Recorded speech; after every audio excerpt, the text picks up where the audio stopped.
The music is so banger.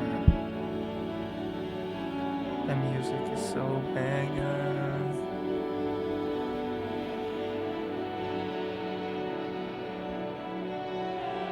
But let me make it a bit quieter.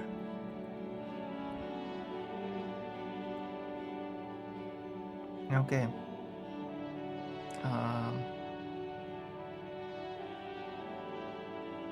I don't know. What are we doing today? Hello. Ragor. Where's my memories? I forgot my memories. Hi, hello. I'm good. I forgot to change the stream category. There we go. That's better.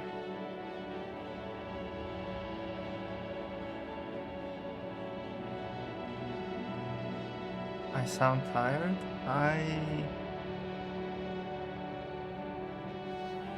don't think I am. Maybe a little bit, just a tiny bit.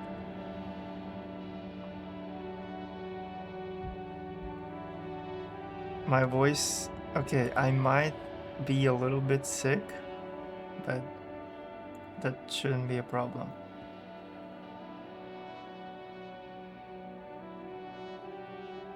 There, I drank some tea. Now I'm feeling much better.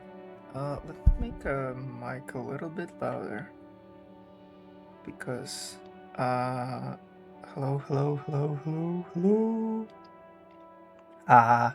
Okay, there we go.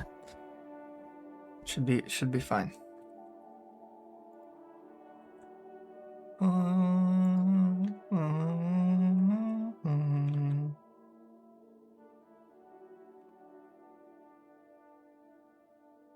Okay, I'm not gonna take care, man.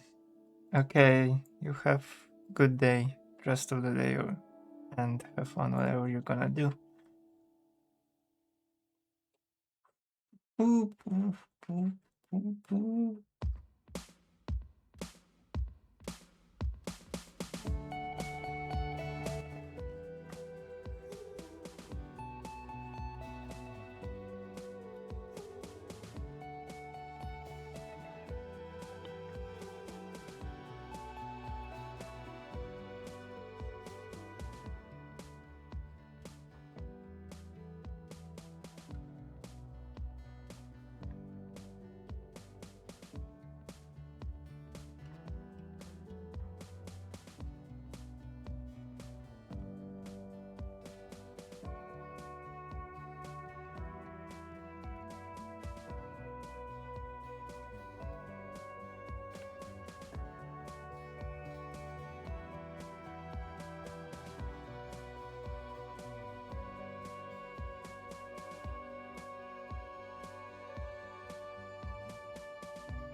Okay, I'm not gonna be sitting here and not doing anything.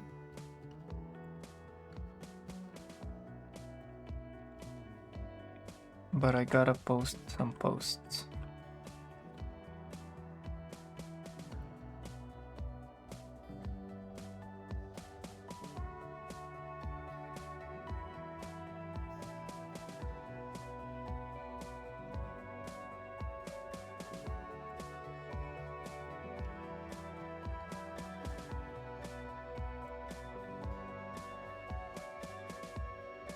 To be fair, it's Friday evening, and everyone is chilling. Have two fried eggs with salmon fillet and some rucola salad. Are you like, did you prepare yourself to watch a stream or something?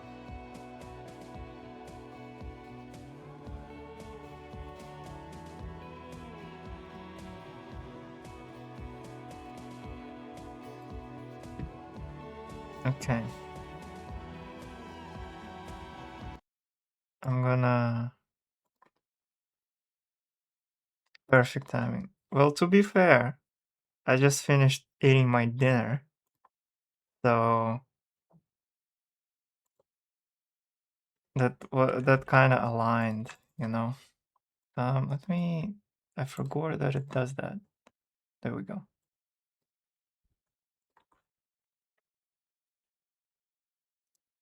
I hope it's gonna be audible, because I know sometimes it doesn't work. So I will see if there is no sound, but tell me if there's no sound when the sound's gonna start, because right now there's no sound. Okay, there is sound. What do you think of your haircut? It is cute. It is nice. It is cute and nice and cute.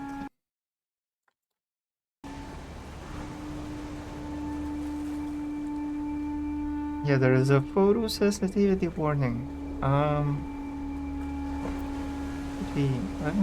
Let me look at some settings. I'm just gonna make a game a little bit quieter. Mute when minimized off. Speaker style. Mono stereo. Mixing style. Let's put on headphones. I don't care. Display, level up, visuals, text size. You know what? It probably doesn't matter.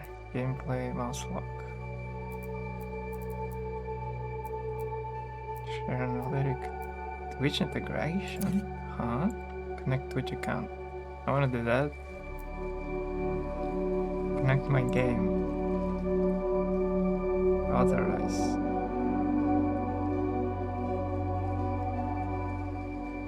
You may close this window now. So what do I do? How do I integrate it?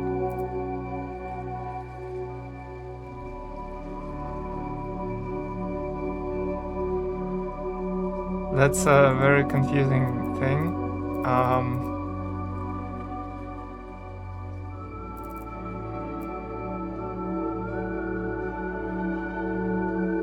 I don't know what it did, but it probably did something. Here.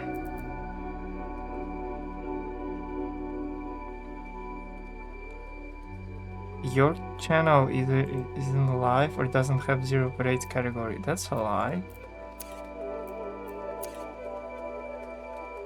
That's not true. What if I restart the game? Let me restart it. Ah, hello. There's two me's. Hello, hi. You can see me in full res. Why does it default to any? Hello? Can you change? Please?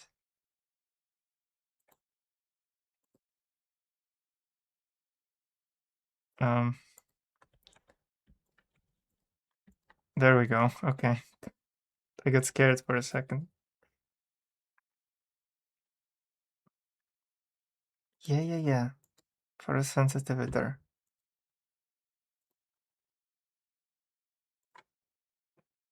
Okay.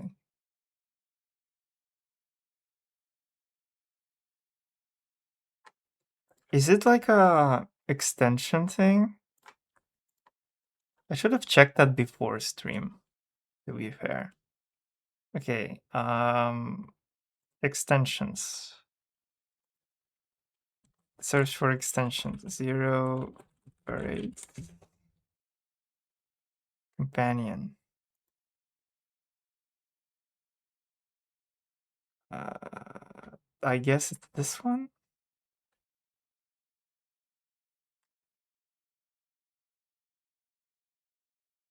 Please activate the bottom. Activate. Done. Should be working now.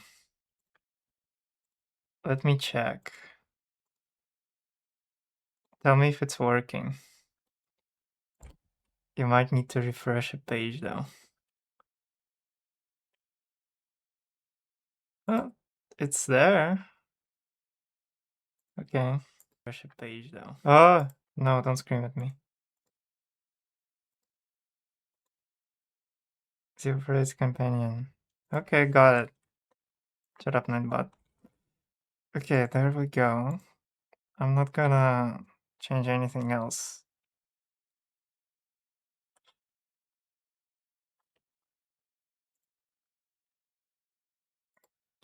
Oh right, I can play with the gamepad. I'm gonna do that actually.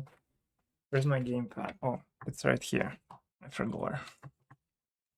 I always keep it on the table in front of me so I won't be able to lose it, and then I lose it because I forget that it's in front of me. Does that make sense? Okay. Do we wait for more people? I don't know.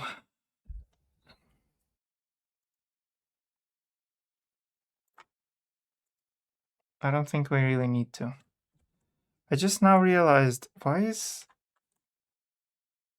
it my own Twitch being bad, or oh, never mind, it's webcam frame rate on OBS for some reason is very small.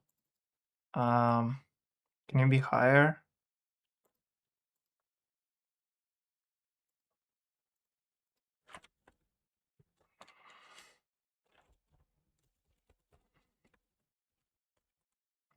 What the fuck is it doing? Okay. Why is the frame rate so low?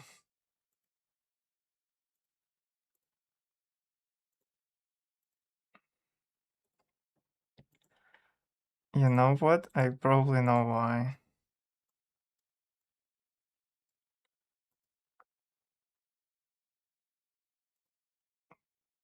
It like tanks FPS, okay.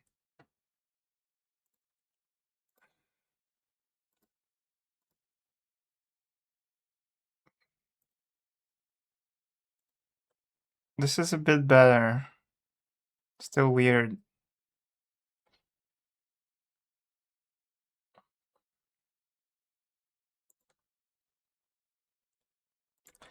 The music gets louder. Slowly but surely it gets louder. Let's put it on 15.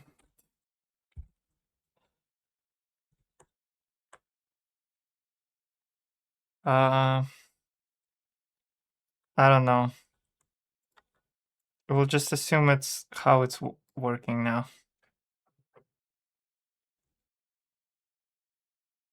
I don't know why it's so low FPS as a webcam, but I don't know how to fix that right now. So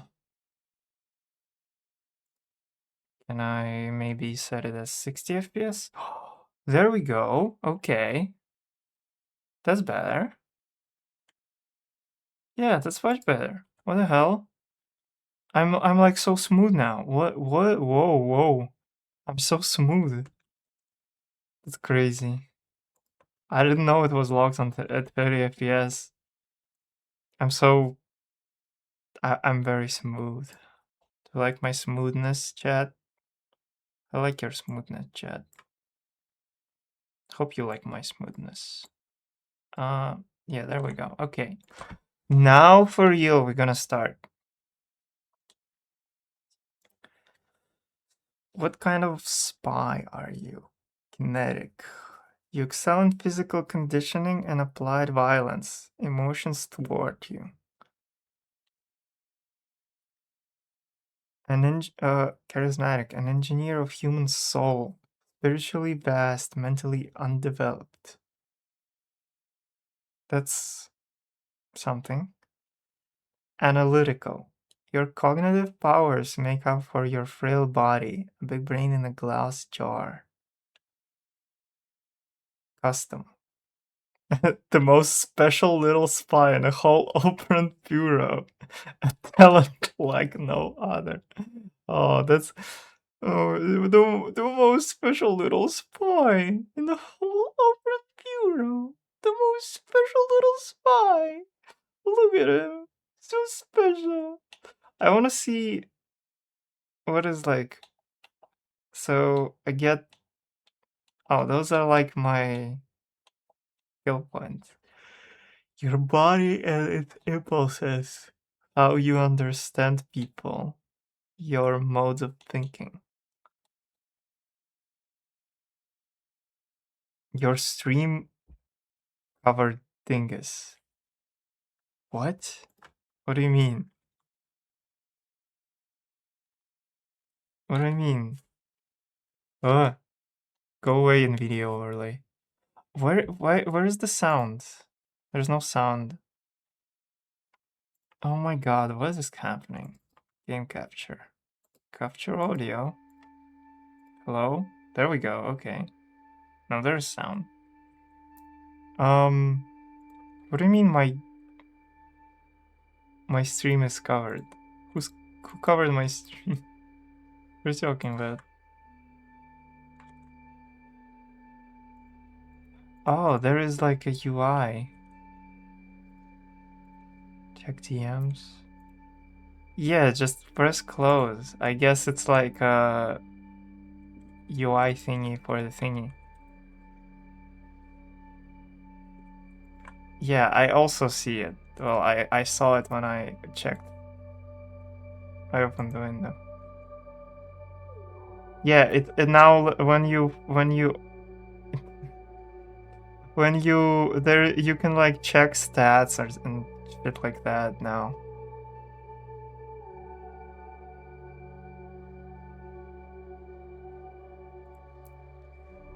Add in progress. Well, it better be. Okay. Well, what if I don't want a custom? That's fair. So... Ooh...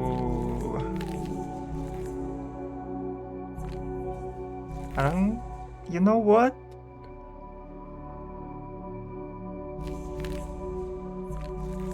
Let's go analytical. Skills. Raise an action skill to train your body and impulses.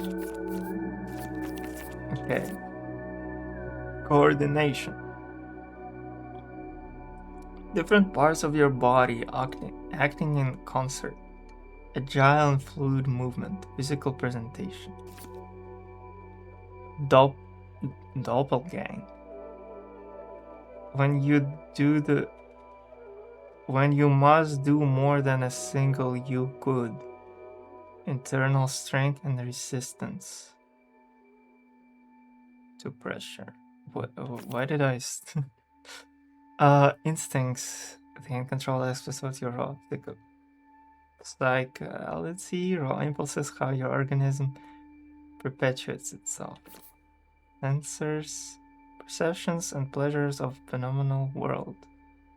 Notice details that others miss. Shadowplay. For any action you'd rather go undetected.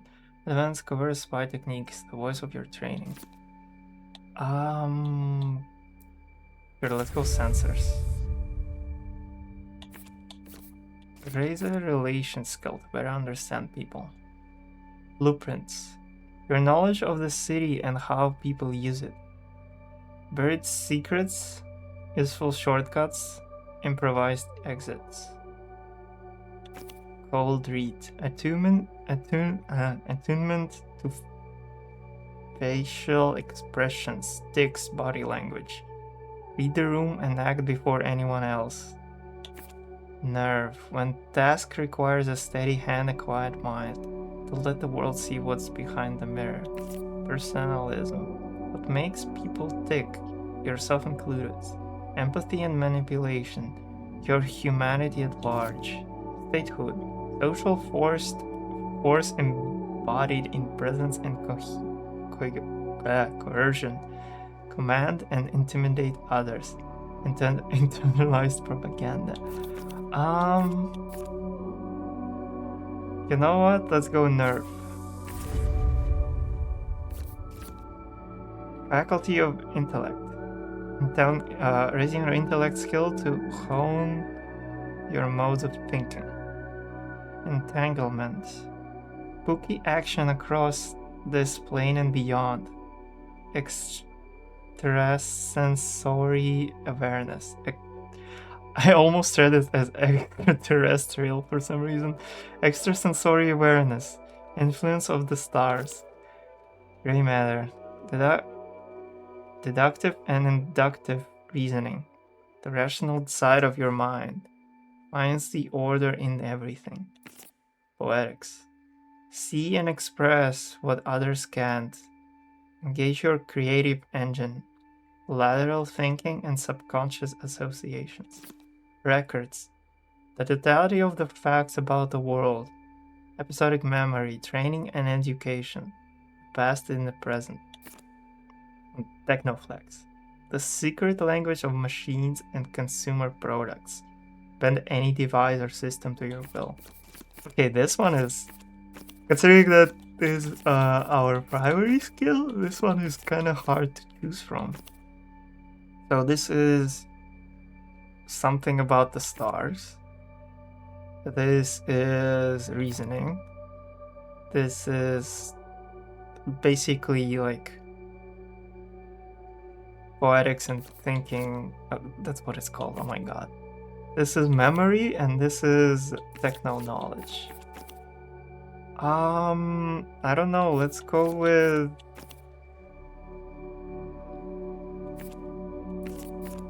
You know, let's go with Technoflex because I like techno.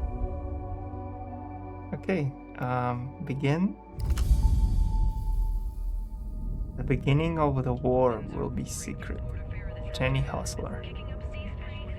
Halser. Jenny Halser. Hydrate. You got it, man. I once knew a spy. Mm-hmm. Who else you knew? My mom? She was brilliant, erratic, cursed, an anti-personal mind in human form. Yeah, that... Her friends called her Herschel, but to her controllers, she was Cascade. Oh, I forgot that I need to read the answers. It's good at my job. What I was to my friends. I was good at my job at least. She made the cardinal error of our kind. She mistook her assets for friends. In the end, the contradictions caught up with her. This is about last time, isn't it?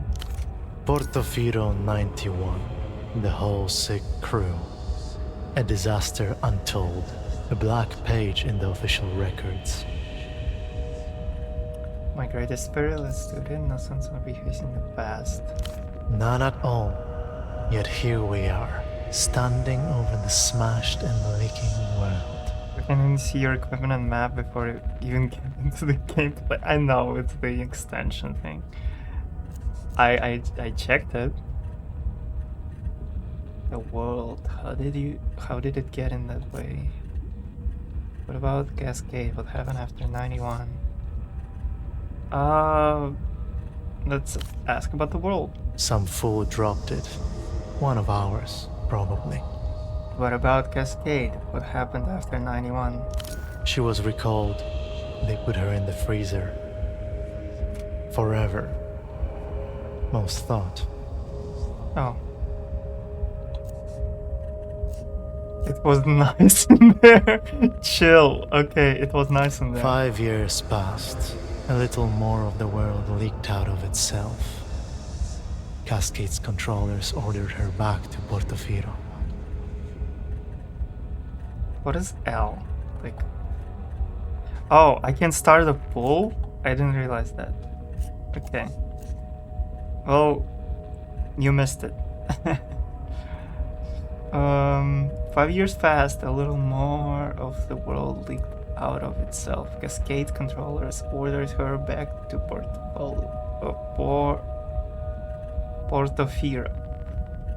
Couldn't keep me off the spy scene. What changed? Why send me back? They couldn't keep me off the spy scene. It wasn't the scene. It was me. There is a new assignment, Cascade. I was supposed to give you the brief. Uh-huh. Who do you say you were? No one special. Just an arm-like sack of cytoplasm. A special move unique to single-cell organisms. Uh-huh. But before that, I was like you. A spy for the People's Republics. One of the varieties of mankind. I'm here. Who are you? Right here. In an armchair in a safe house above a 24-hour photo show. In the city-state of Portofino. Portofino. Okay, now I remember the name. This is a dangerous place, Cascade. I should never have come. Why? What happened to you? I got caught with my pants down. Yeah, you look like one. On the plus side, I no longer have to worry about independent thought or movement. This was the human game, and he played it poorly. Time to give up his seat. You have an accent. A very strong one. Video game. Yes, video game.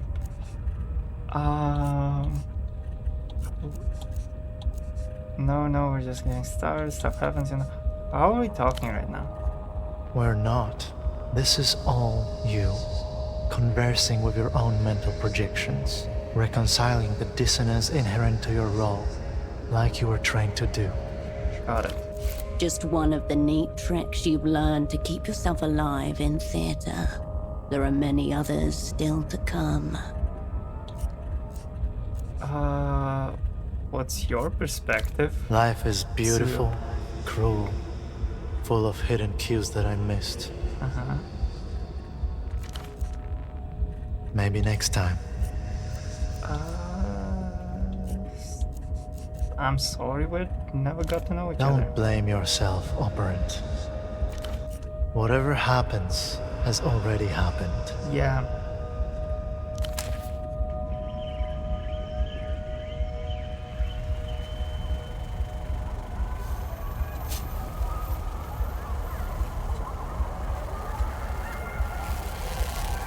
Don't die. Please, we just met each other. Oh.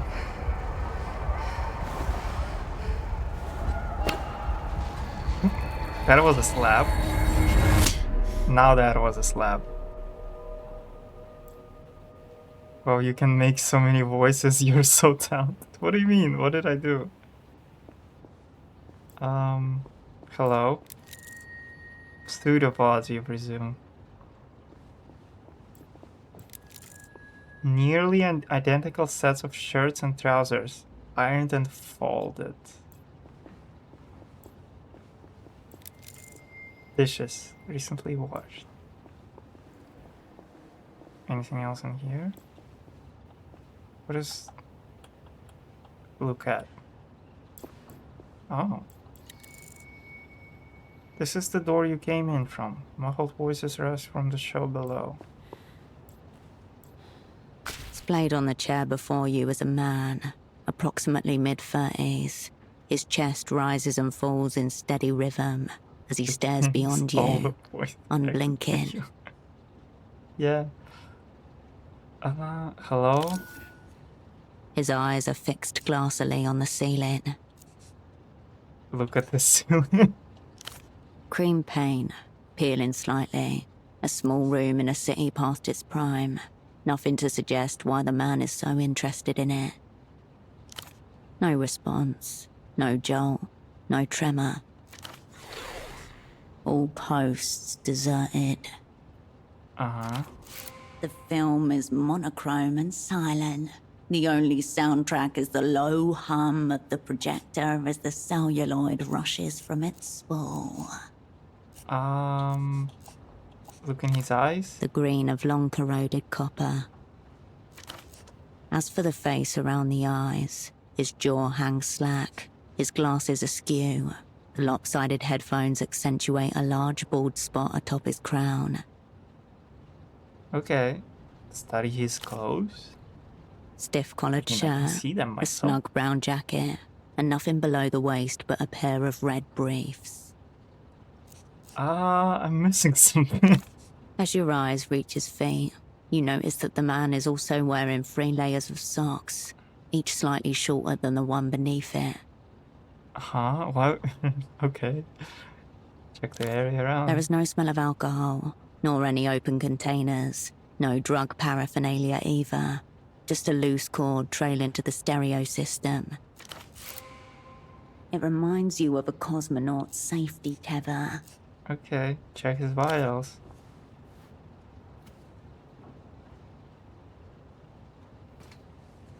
Rest in peace, bro.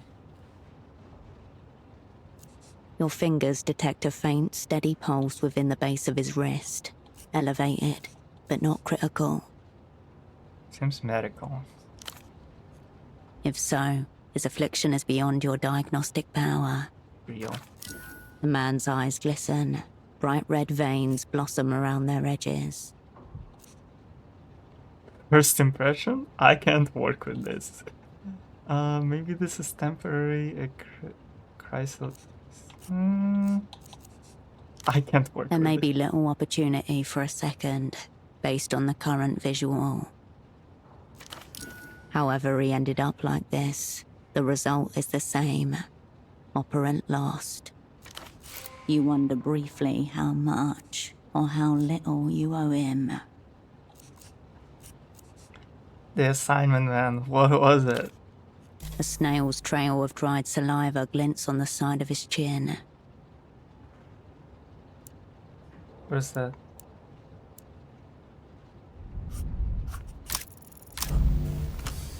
Failure? Huh? I don't... Okay.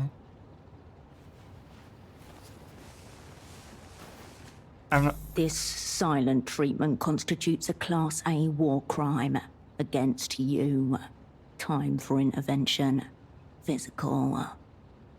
Where's my Where is my assignment brief? Taking very hard.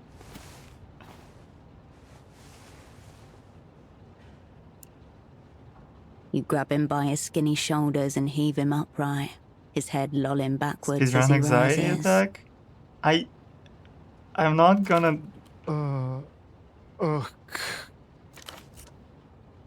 This non-reaction is alarmingly reactionary. If keeping him is no gain, then losing him is no deficit. Why are you fucking me? Pseudopod. If there's any fucking going on around here, this man is instigating none of it. Okay, useless.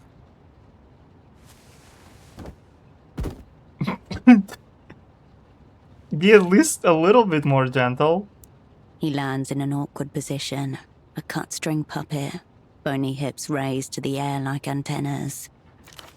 There's your brief, operant. Showing me his ass. Flaunting a reactionary pose, further insult.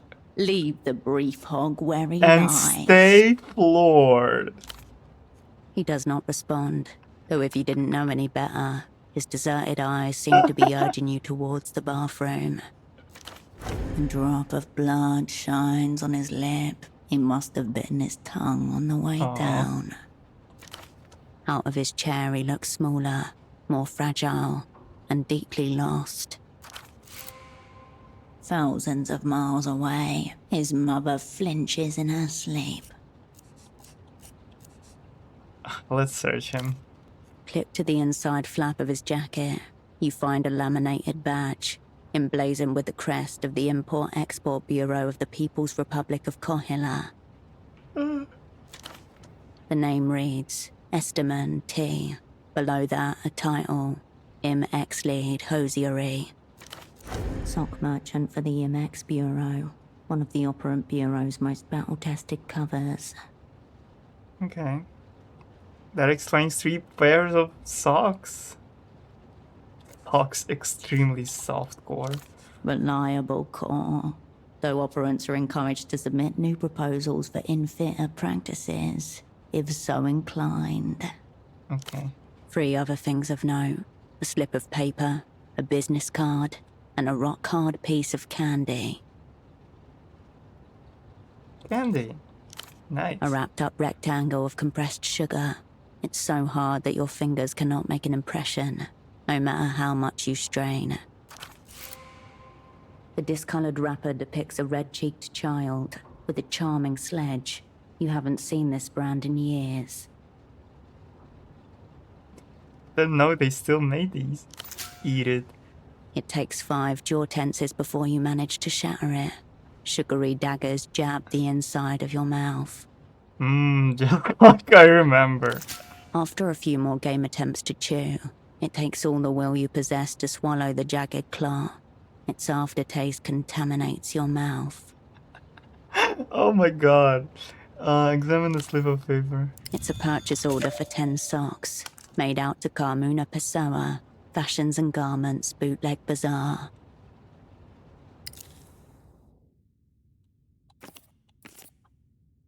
What did I get? Oh, there's like skill points? Got it.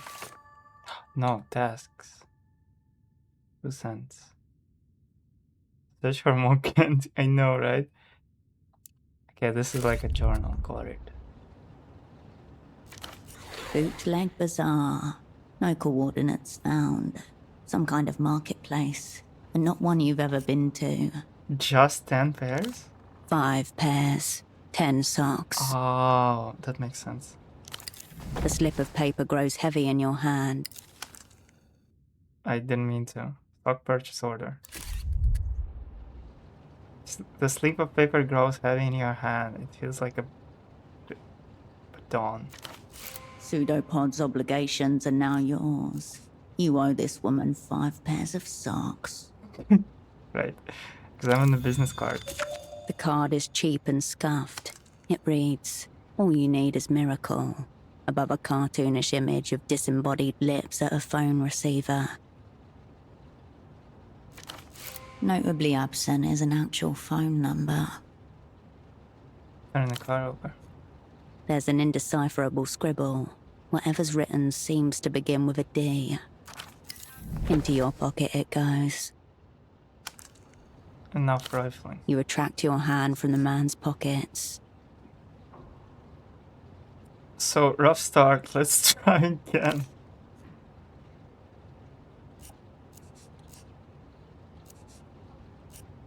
I just had a massive dissociative episode. Very intense, you were talking to me.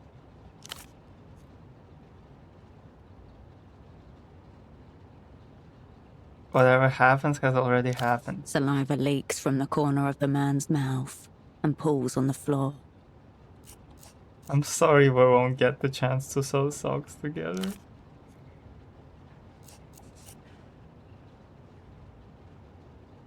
Couldn't help but notice your designated lead. Looks like I'm in for an early promotion. Let's check in again later. Your double didn't notice your arrival. He doesn't notice your departure either. My double? Mid-range stereo system. Set to standby mode. Following the cord from the unconscious man's headphones, you come to a mid-sized home stereo resting on a sideboard. A Pro-Typo 909 50-watt with multi-disc changer. Last generation model, designed for affordability at the expense of power and clarity. Okay. Check the disc. Through the translucent view panel, you see a single red disc loaded in place. On the face of the disc are the words, Ultravioletta, Hubert from a Dream, handwritten on thin strips of tape. Okay. You don't recognize the artist. What have... The disc is loaded, ready to tell you. Okay. The chunky button makes a satisfying little thunk as you push it in. The discus begins to turn. You know because the spindle was rotating, though the speakers don't produce any sound at all. Turn up the volume. No sound, save the amateur wire work. Keep listening. The music player blinks, slowly. Or do you?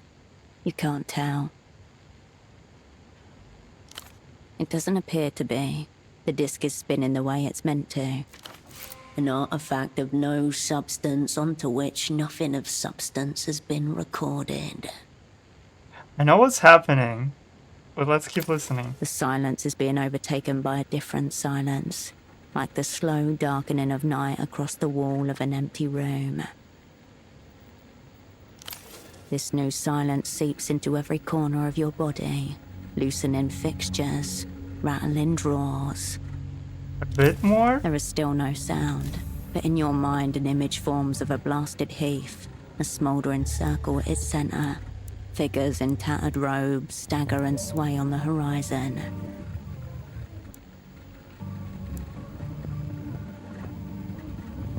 I'm gonna try it.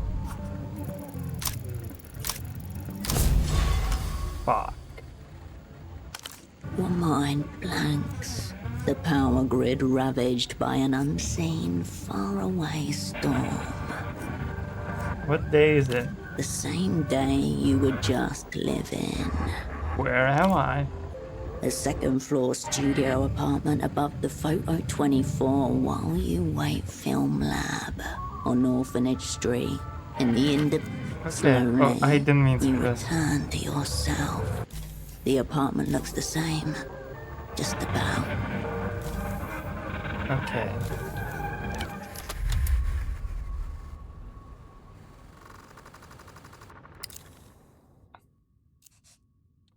The static quiets as you reset the volume. Press eject and take the A disc. brief internal hum. Then the disc slides halfway out of the machine and waits there like it's trying to hide from you. You remove the red disc and place it into your pocket. Enough stereo. As you turn away,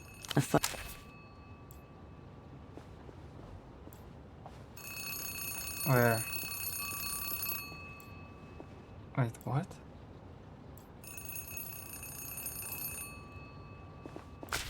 Is it the phone? Oh, you pick up the phone. The handset vibrates in your palm. and nothing. A peculiar species of static washes over your ear. The exquisite work of the Magic Box, one of the proudest achievements of the Opera's Technical Services Office. Half a world away, a familiar voice splits into 256,000 encrypted fragments before coalescing again by your ear. Please tell me you have good news. I just realized I'm gonna move my model a little bit here so you can see the time and things like that. Even here. Yeah, that works. 5 years, 3 months, 10 days. That's how long it's been since her voice was in your ear. This is Cascade. Operant, you made it. Your voice hasn't changed. We'll get to catch-ups later. Put pseudopod on the line. You glance over at the man face down on the floor. You feel the receiver slipping from your sweaty palm.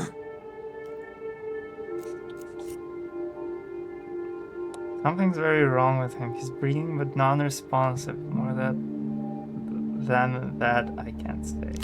For a moment, no one says anything. There's no sound at all save for the blood in your ear and the electrostatic hum of the ultra-long distance connection. Has he been zeroed out?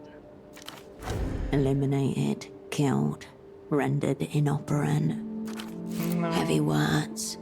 Words that set machinery in motion. It was a blank disc and a music player. Very odd. Why would he be listening to a blank disc?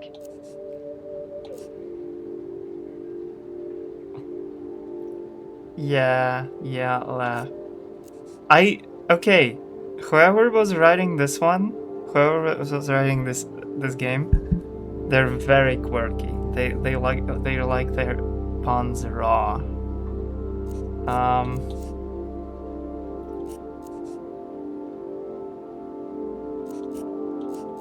There was something mysterious about it, not entirely human. Have you played it? Yes. Yes, I did. It was about 2 years ago. I was also streaming it. That's why we were playing it, because we gotta check out the different Zone game. Okay. So far, the writing is a little bit more quirky than Disco, but I see the similarities. And I have no idea anything other than that it was developed by half of the people who were making Disco Elysium. Probably a manufacturing defect. I don't see how a disc could have anything to do with Pseudopod's condition. I found cards from our phone line in his pocket, but there's no number on it. That doesn't tell us much. What else? There was a purchase order in his jacket pocket for a bunch of socks. So what? Your cover was meant to be sock importers. He was also wearing 3 pair himself.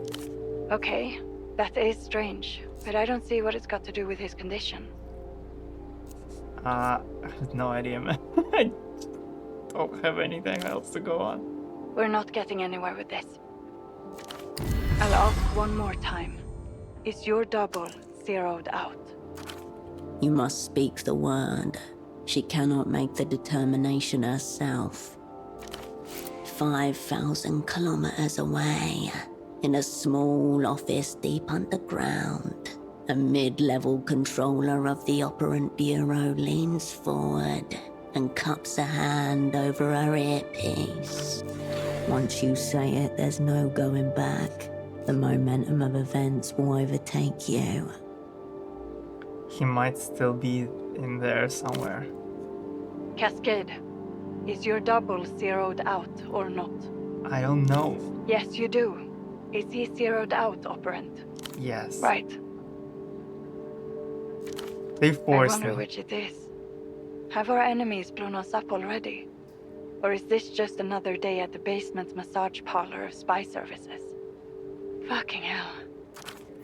The Opera's going to hang me by the toes. For you, it's back to Satellite Facility B. Reach your anxiety limit.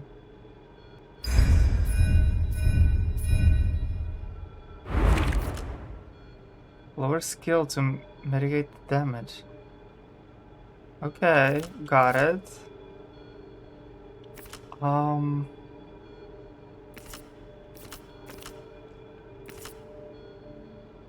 Let's go with this one.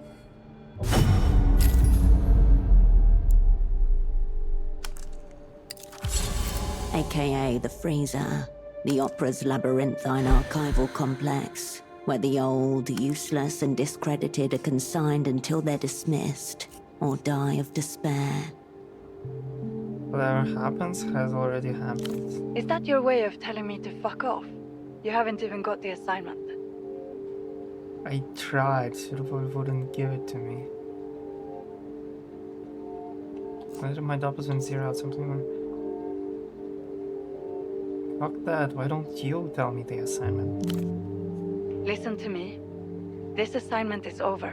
Effective immediately. Over. Immediately. The Uh-huh. words ricochet inside your skull. The woman in the Photoshop downstairs, Constance. She's one of ours. Let her deal with Pseudopod. What about me? As for you, we need to get you on the next aerotram out of the city. Disregard.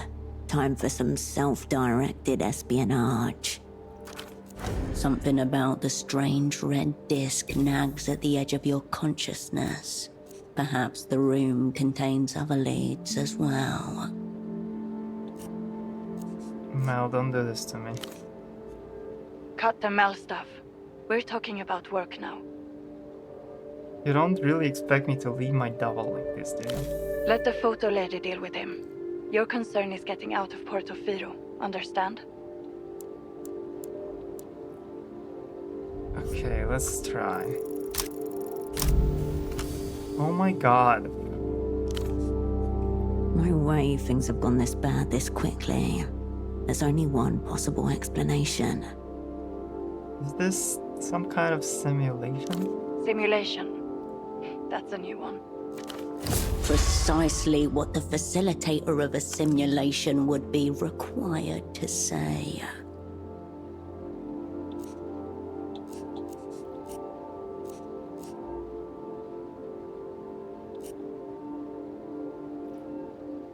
You wanted me to eat ancient hard canning, that was a plan. Those words form a grammatical sentence, and yet I have no idea what they mean. Okay, I believe you, maybe. There should still be flights departing for Superblock territory tonight. Make sure you're on one of them. I think I'm getting turned on. I refuse to play along. That's great, because you're not actually supposed to do anything. This assignment is over. Get on the next tram. The tram, sure. On my way. If what you're saying is true, enemies abound. Don't get yourself zeroed out. A click, and the line goes dead.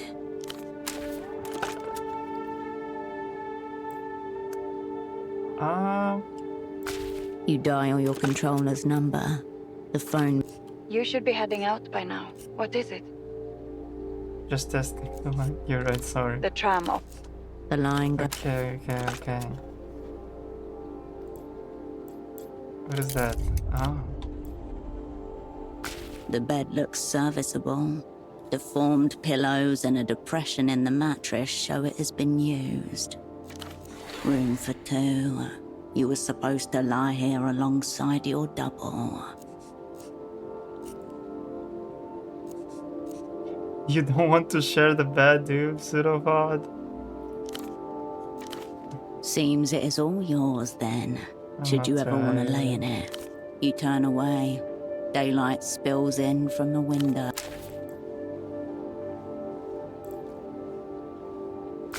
You return to your double splayed.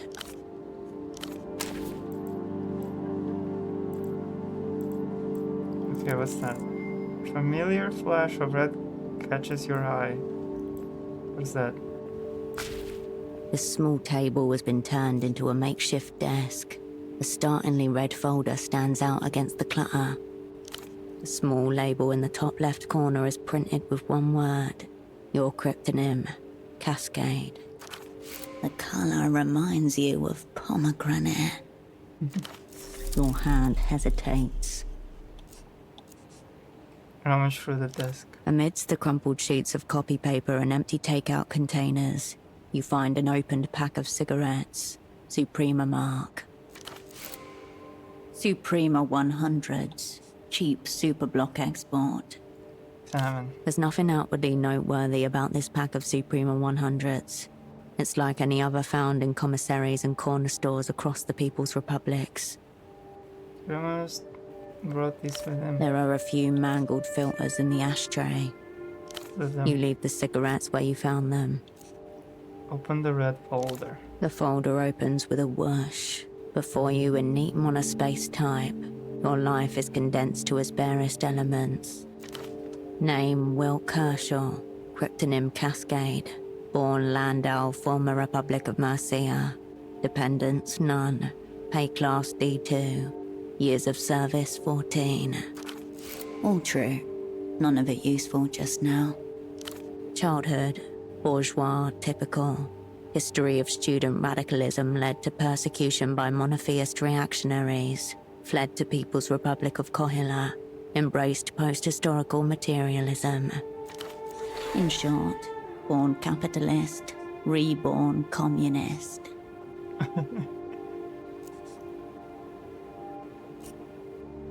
Party liner, that's me. Medical record.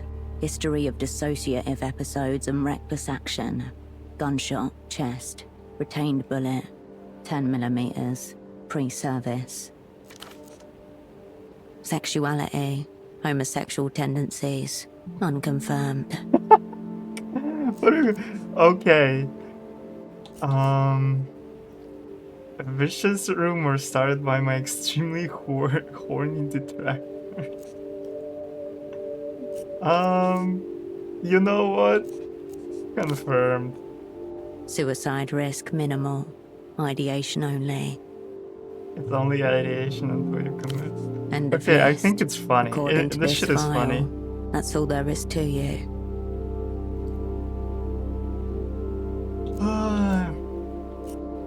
Anything else in here?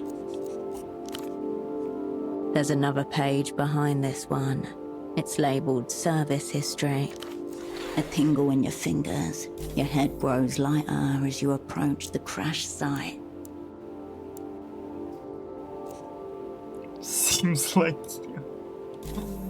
Okay,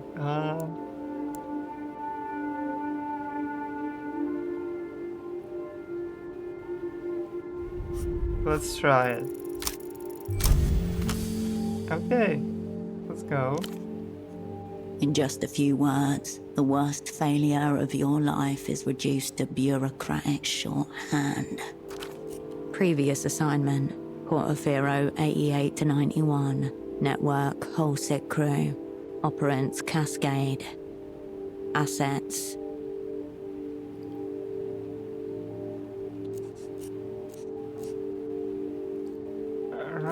Why was suitable in my service history? Obvious. The Opera wanted him to know what sort of spy he'd be working with. A secret the Opera has elected to keep from itself. Read the latest entry.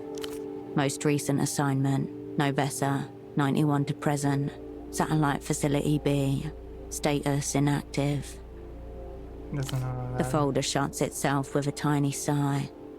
There's nothing outwardly noteworthy. Okay. You leave the You turn away from the deck.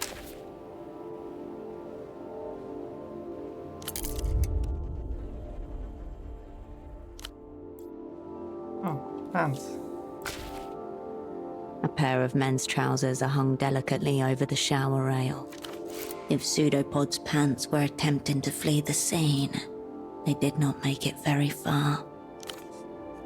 Brown, shapeless, utterly unremarkable. Okay, let's search the pocket. The front and back pockets are completely empty, except for a few pieces of lint. Your hoist-in must have compressed his lungs somehow. Unless... Search the pockets again, thoroughly. You discover a small extra pocket inside the front right pocket. A pocket disguises a pocket. You slip 2 fingers inside and come away with a neatly folded sheet of paper. Hello. The page is notebook-sized and perforated along one edge. It reads... THA 7LESAPR 032 WIFO 9W EBGFLW25. Okay. Half a cipher. The language of spies. You've carried papers like this, folded up and hidden away in secret pockets and compartments. Totally meaningless, yet no meaning can be made without it. Nice teamwork, Pseudopod. Give him a thumbs up. The pack of cigarettes on the desk. Okay. You missed something about them. Why are they hanging in the bathroom? One of the many mysteries concerning men's trousers. He was trying to smooth out creases with shower steam.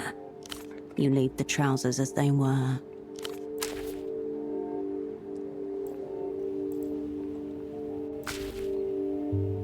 Secreted neatly against the inner wall of the pack, just as you were once taught to do yourself, a crispy folded sheet of A7 paper.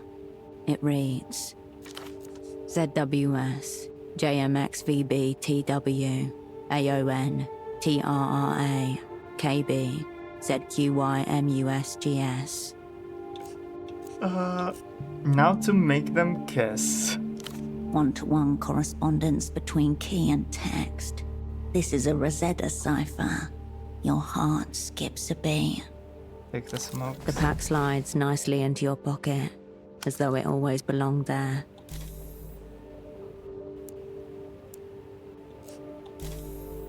Okay, let's try it. Oh my god. Really? Double failure. The genius of a one-time key is that it requires nothing more than basic. Your espionage limb is still foreign out. ZWS. Memories of operant training. Hours spent practicing modular addition. These mental muscles on atrophy I lost my begin luck. to awaken.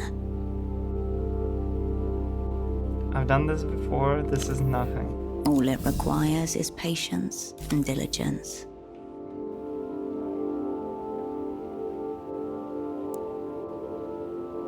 Safer bet. Let's try again. Really? Finally, you muster up some action. You apply the key methodically, double-checking every letter with care and attention, all of which is good I for... was short? Fuck Cascade, F66, W1DD, WP, Black4EBQN. Doesn't seem quite right. You must have miscounted. The second word is almost definitely Cascade. You, in other words. Okay, You turn away from the desk. let's check what do we have here. Since there's some things in the inventory.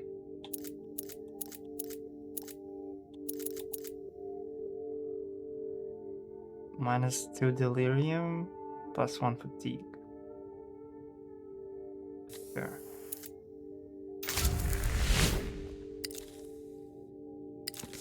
Or no. Unassign assignment. Okay, got it.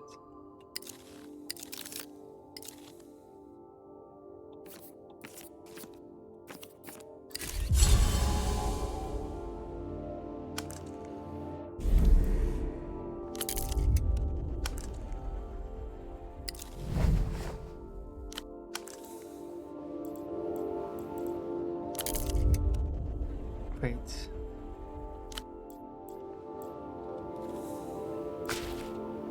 You return to the desk. Everything is right where you left it. Okay, let's try it. This. Okay. Letter by letter, 6 words rise from a dark pool, then speak to you in an unknown voice. For Cascade, all will be forgiven. For Cascade, all will be forgiven. A pretty thought, if it's possible. I put it in the cipher. Cheek smudged against floor. Your double doesn't seem to be focused on you at all.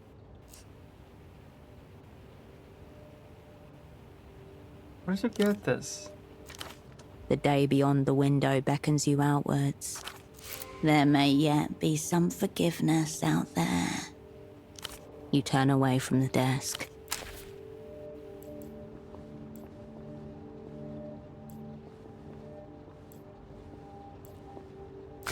You return to your double This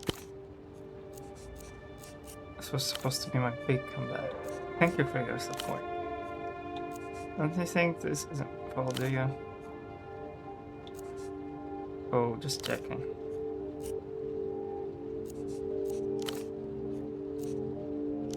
Okay.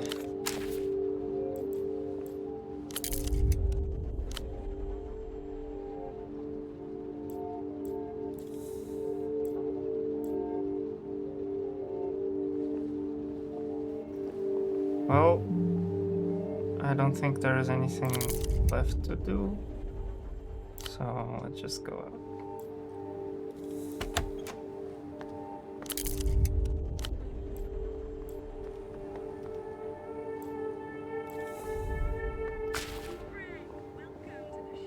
Enough! You're blacklisted. Take your sick little games elsewhere. Easy, lady. I just want to develop some photographs. I'm not trying to take your innocence. That's an interesting camera he's carrying. Professional class. No consumer model. Does that poor girl even know what you're up to? You have a wild imagination. A little photo should not count as a crime. It's not like it's a loaded gun or something. Oh, it is, bro. The woman casts a split-second glance in your direction. Hang back, sir.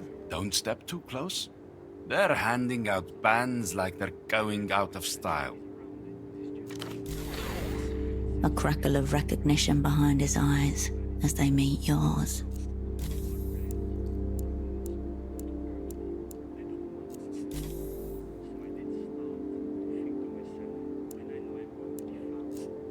Let's try it. Why not? Oh my god. Nowhere. You've no What? She's probably another victim of your so-called street art. Nothing, forget it. Exactly what I thought. Very well. Photo 24 can have this round. Thank you for this extreme stress I'll now carry through my day. He gives you one more glance as he leaves. Garish coat flapping behind him. Okay, man. Fuck you too. That was exciting, wasn't it? Who's that man? Nobody. A seedy little oddity who likes making fantastical threats.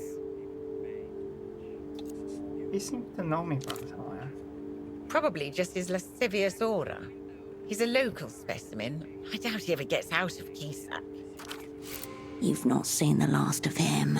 The two of you are bound by a hideous orange thread. Ah, while I have it here, this is the screwdriver pseudopod requested.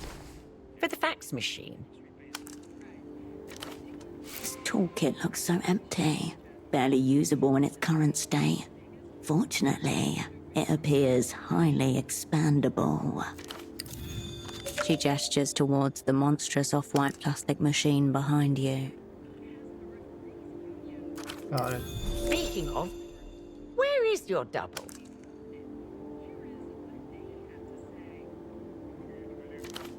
This woman could be a valuable source of information if you can prise it from her.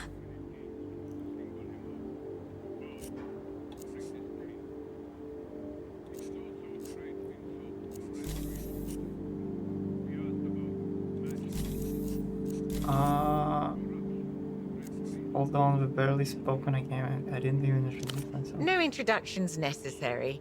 You're Operant Cascade. I'm Constance, of course. And your role is? Special asset, liminal class. Making my debut with the Operant Bureau. And nothing, just nod. She gives you a curt but respectful nod in return. Before we get into it, I want to make one thing clear. Just because I'm working for the Opera does not make me some kind of communist. Your politics are irrelevant as long as you do the job. So don't even attempt to seduce me with your post-historical dialectics. Your double already tried his hardest. I'm here strictly for the espionage.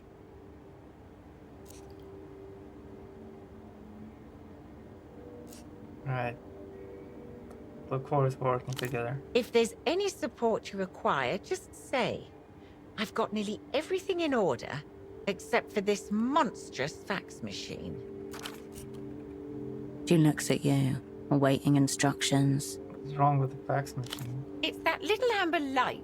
It means out of order, and I haven't been able to get it to green, meaning in order. Pseudopod assured me this machine was a vital tool of communication, as precious to our work as the magic box we installed on your room phone. No one told me anything about fax machine. I'm telling you now, Operant. That's what's happening here. Got You've it. received all sorts of technical training, I presume. I would think getting a little light to turn green should be well within your powers. That's valid. A That's dread true. beast humming with dormant power. A handless scribe. It just needs to be soothed. Pseudopod asked me to look into something. Do you know anything? Bootleg Bazaar. She studies the wrinkled slip of paper a moment before returning it. I don't know who this Carmuna is, or what's her connection to Pseudopod. But the Bootleg Bazaar, that's no mystery. Pseudopod was just down there yesterday. I'm not familiar. What's that? It's where all the knockoffs and illegal imports come make their way into the city. It's only sprung up in the last few years. Part of the whole mania of all things Lusian. What was Pseudopod looking for there? He said he intended to interview some of the vendors. I can't tell you what he was after, precisely. How do we get to this bazaar? You can practically see it from the front door. Due south, in the ruins of the old Essilk factory. Head west from the roundabout. Got it. If by some chance you find yourself in Party Alley, it means you've gone the wrong way. Very good. Thank you, Constance. Anything for the assignment. Was there anything else?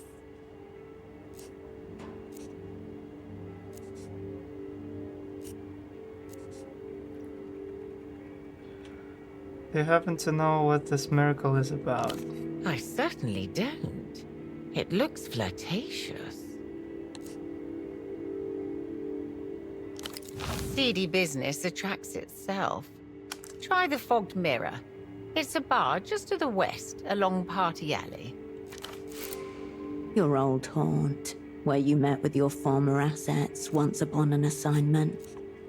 Haven't been there in a long time. I try to avoid it, personally. I need your help with something more related. Very well. What's your opinion on the assignment? Forgive me, is this some kind of test? Shouldn't you be the one advancing thesis and so forth? My thesis is this giant simulation. We're off to a very bad start, I'm afraid. A bit early for such a declaration, isn't it? You've only just arrived. That's all for now. She gives you a nod. One other thing, I wasn't being entirely open about What Pseudopod. do you mean? Something's wrong with him. He's completely non-responsive. My God, you're saying he's... I can't say he was like that when I found him. Oh. Oh, God. What do we do, Operant? First off, when did you last see him? It was yesterday, when he returned for the evening. He looked stressed, like he was shouldering a great burden. You mean he looked depressed? No, not depressed. This isn't getting anywhere. Pseudopod was a very good teacher. He said it would fall on me to see after any operants who are incapacitated in theatre. I wonder, did he ever suspect he was talking about himself? Does anyone else have access to upstairs? Absolutely not. Nobody's been upstairs except yourself and Pseudopod. Alright. Oh dear, I could use a rag. I found this in a stereo upstairs. I've never seen this before. What's on it? Meaning Pseudopod must have brought it here. Do you know a band called Ultraviolet? No, I don't pay attention to all that. Music is very overrated in my opinion. This gave me a very ominous feeling. I think it's responsible for what But happened. it's just a disc. How can that be? That's what I've got to figure out. I must say, it doesn't look like a regular disc like you buy at the shops. This looks more like a bootleg. What do you think happened? I haven't the faintest idea. I'm adrift. Pseudopod struck me as an absolute professional and very cautious. I suppose I could move him to the spare room down here. That way I can keep an eye on him. Could you also put his pants on, please? She doesn't respond, but looks down as her cheeks flush deep crimson. We need to talk to a doctor. A doctor? Right. Good thinking.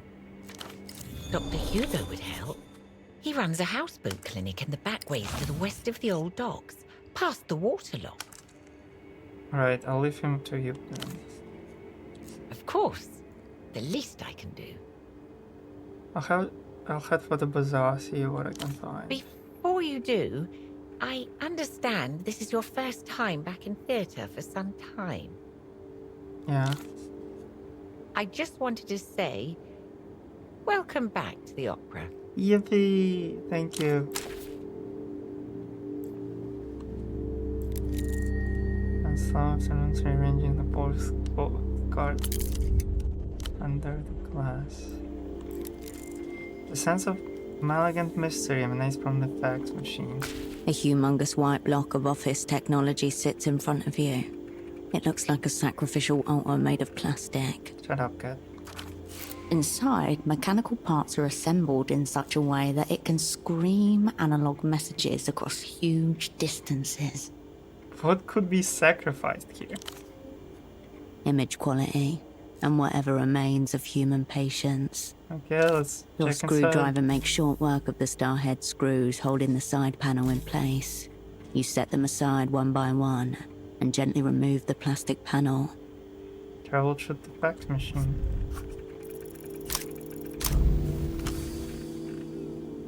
With 90% chance? There's no sense to be made of the mass of wires, belts, and rollers before you. Are you kidding me? I'll figure this I out. was later. assured there'd be many urgent communiques coming through this machine. That's You crazy. turn away. The cautious stocks of holiday cards. Adding and pre-order. Swimming lesson with Paula. D&D is now a weekly brackets for sale. One of the fuses is held together with a coin. Huh.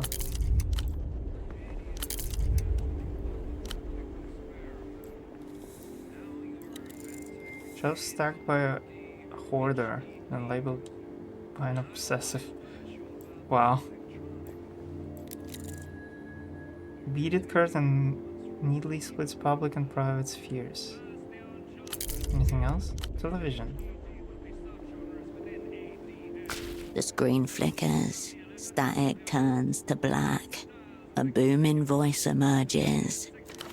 Did you know water covers approximately 63% of the world, but the sky covers 100%? What's the world trying to hide? Wrong.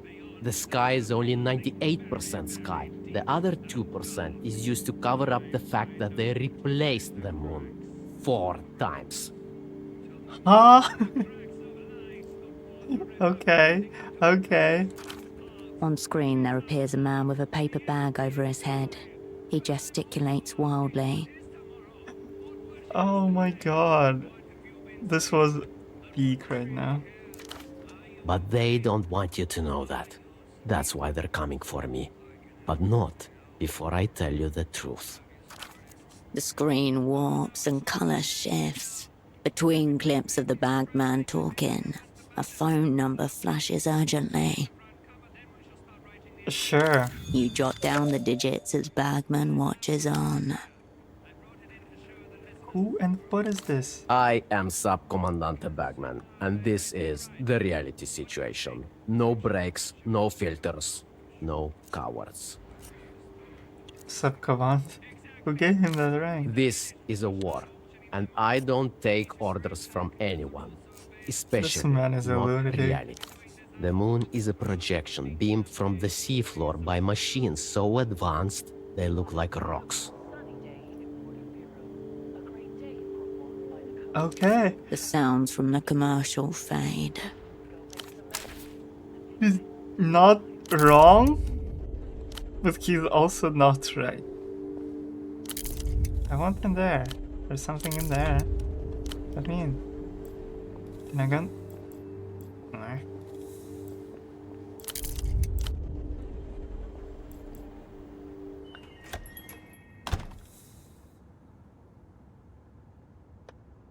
Okay.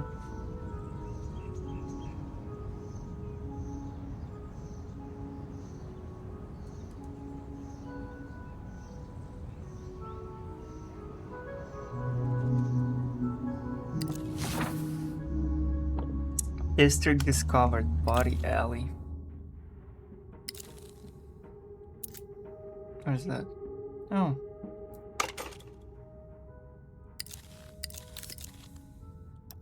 Body alley.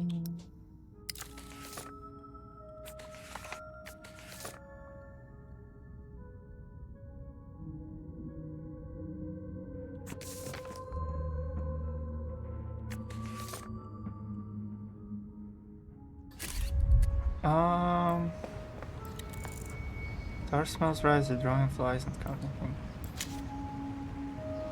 Oxen Park. People's beer, drunken bars, harbors, kitchen, and streets across the world. There. Oh my god. She's on rollerblades. The bell, creams glow, reading lamp, shines through the window. I didn't realize I didn't equip the instruments. Maybe I can fix it with instruments. Bad news. The fax machine has not fixed itself. You turn away. Probably need a level up. And then I can try again. I should have equipped the instruments, I didn't realize that. Well, okay, let's see. Two species of Eily crawl over the railing. Join invasion.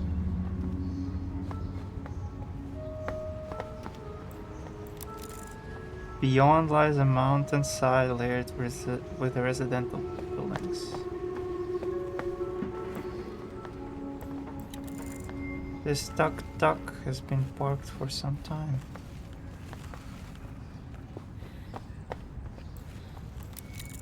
An exposed ventilation pipe, big enough for a fool to crawl through.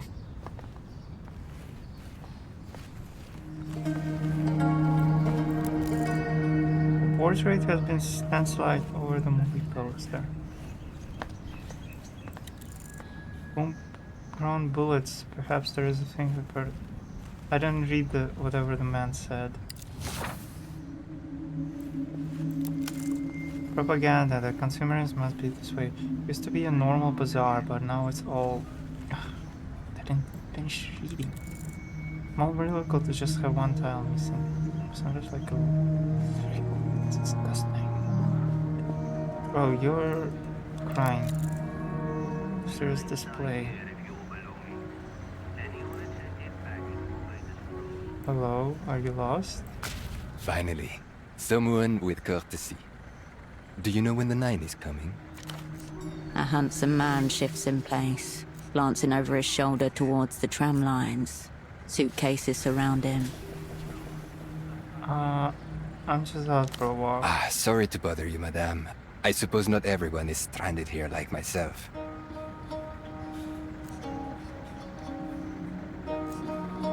Why are you stranded? I'm waiting on the 9. I was told it was having some problems.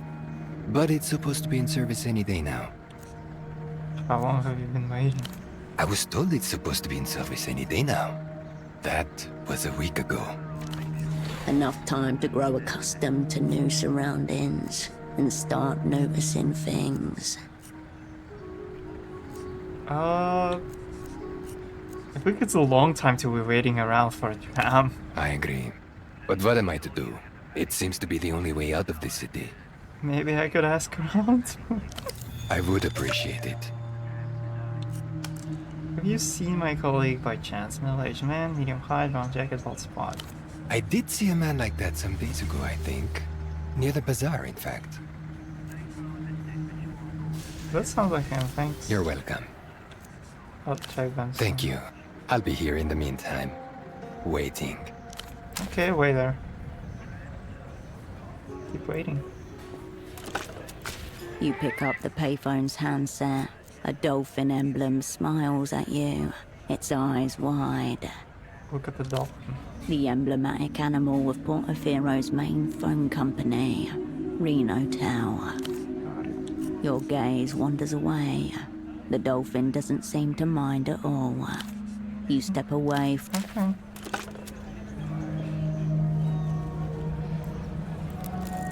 The name SS expanded and faded lettering above. This place is not as you left it. The world moved on behind your back. You hear laughter and music ahead. What was this site originally? A Silk number 3, the old silk factory, once the pounding heart of the city. Now its walls are layered with past identities, a patchwork of Portofieran turf war. Keep going. Pseudopod had a purchase order from a vendor called Carmuna. She must be in here somewhere. You also have that curious red disc to hand. A media specialist could likely tell you more.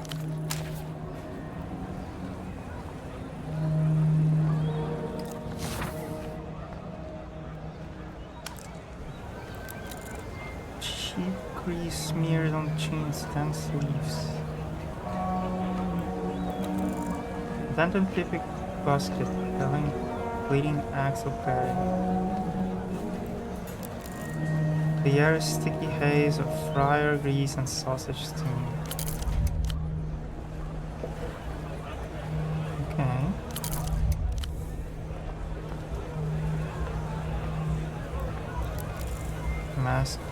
A mask of sword animals.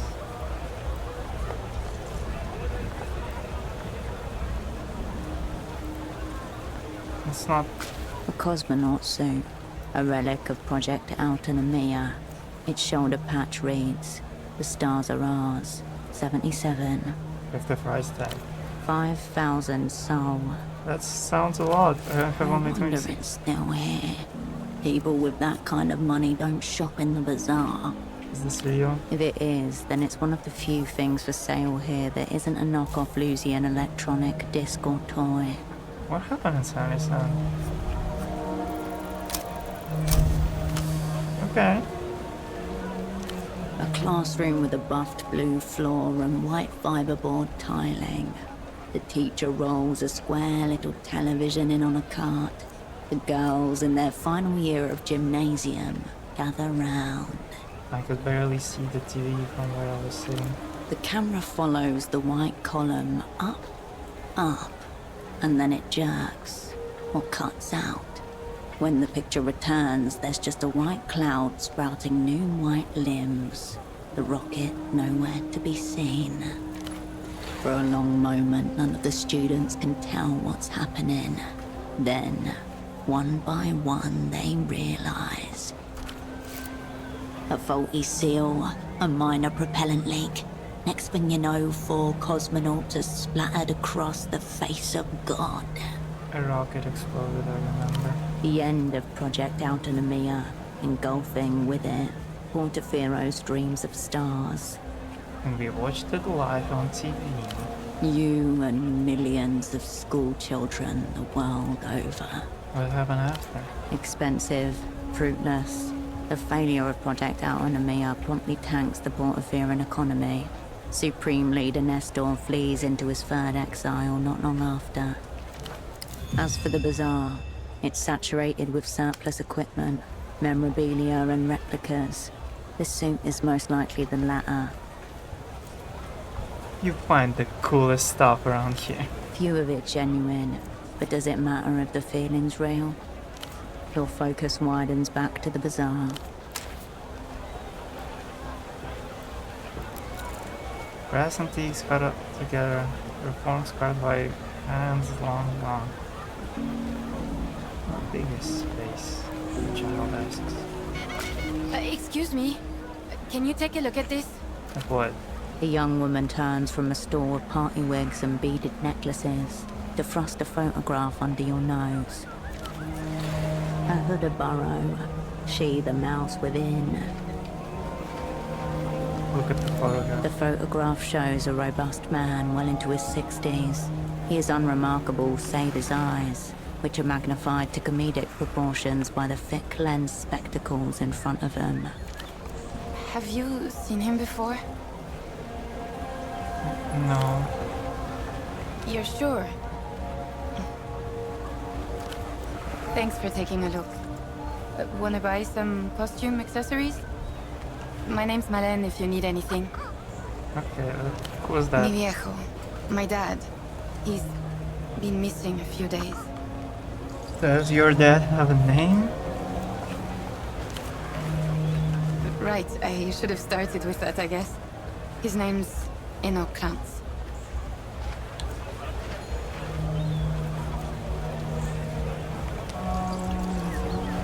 Was his memory going? He's kind of forgetful sometimes. Not a lot, but I'm just worried. I told him watching too much TV was making him crazy. She raises her hand to bite her nails. A new habit. They're bleeding.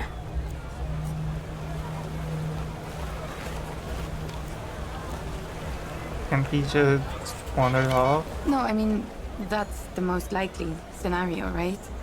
Ugh, this is kind of embarrassing. My dad developed this insane theory about the payphone to the western exit of the bazaar. Go on. Dad thought certain words said into the right phone gets your attention from the wrong people. He was convinced Emter was behind it all. Emter, aka L'Empire Sans Territoire, aka the Bank. Equal parts Global Development Fund and Spy Service. Linchpin of the developed world. Dad and his friend Gilmar were big into conspiracies. They were obsessed with the reality situation. They really bought all that stuff.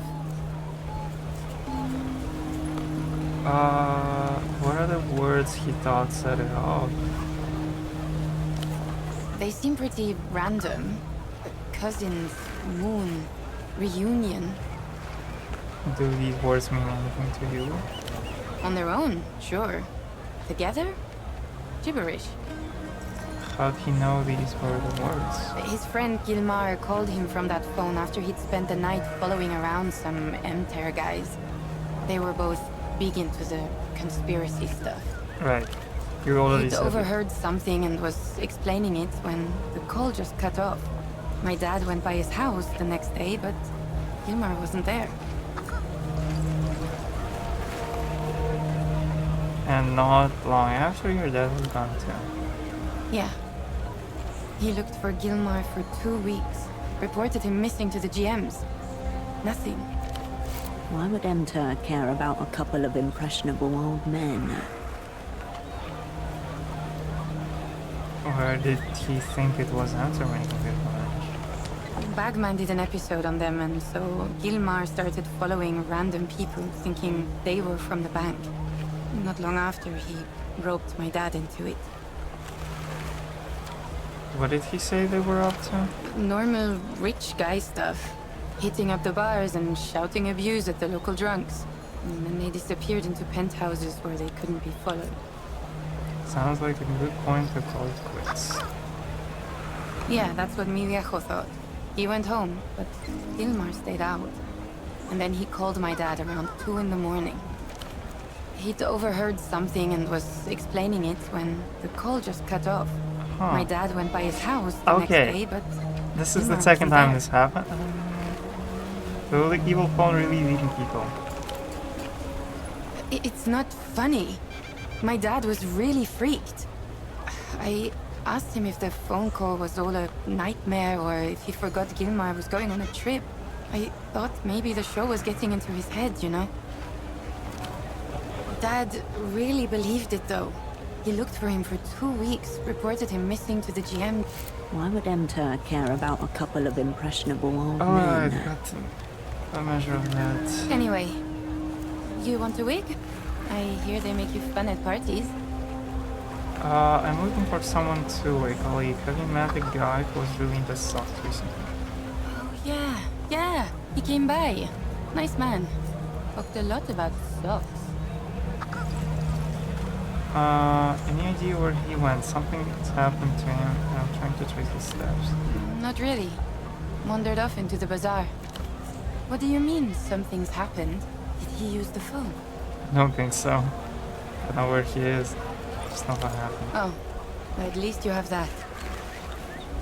Tell me about him. He was, normal. Pretty forgettable, if I'm honest. I told him, unless your socks are mismatched and neon colored, I'm not much use to you. That's bad. Thanks anyway.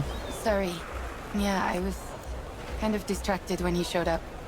Do you know anything about this? Oh, that's, Ultravioleta, the Lusian pop star. Always thought that type of music was too young for me, but I've been enjoying her stuff recently, for some reason. Have you heard of this song, "Your Butt from a Dream"? No, but it's definitely her kind of title. She peers at the disc again, blonde hair falling over her face. Weird disc, that. You should ask Petre at the music stall over there. He'll know more. Doubt he's an ultra, though.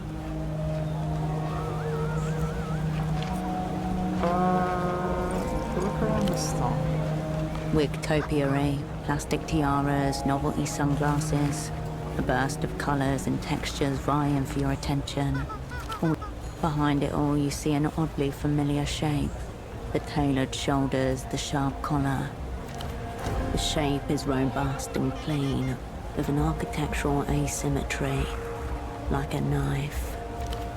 A cape, but nothing like the other costume pieces around it. Where is this allegedly kept phone? Why?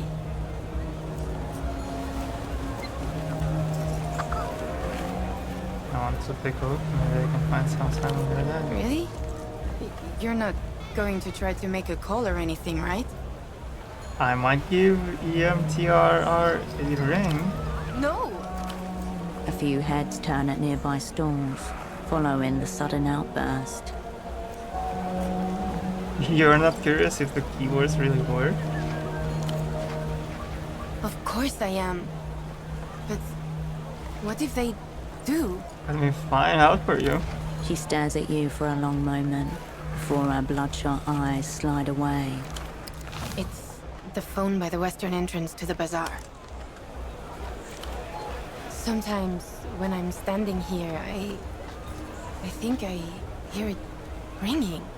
Nobody else can hear it but me. Her father calling from beyond, calling Yes. for her help. She can only ignore it for so long. That cave over there, what kind of costume it is? It's a Carabinero outfit.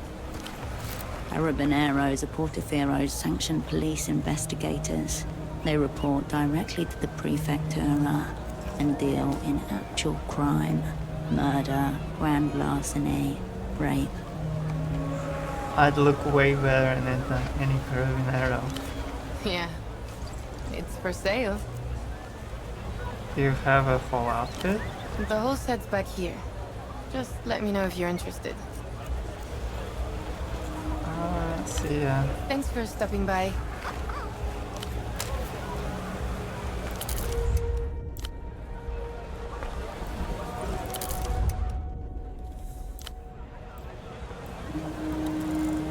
The photos for the gold Limbo Solitaire cartoon figures out of the screen.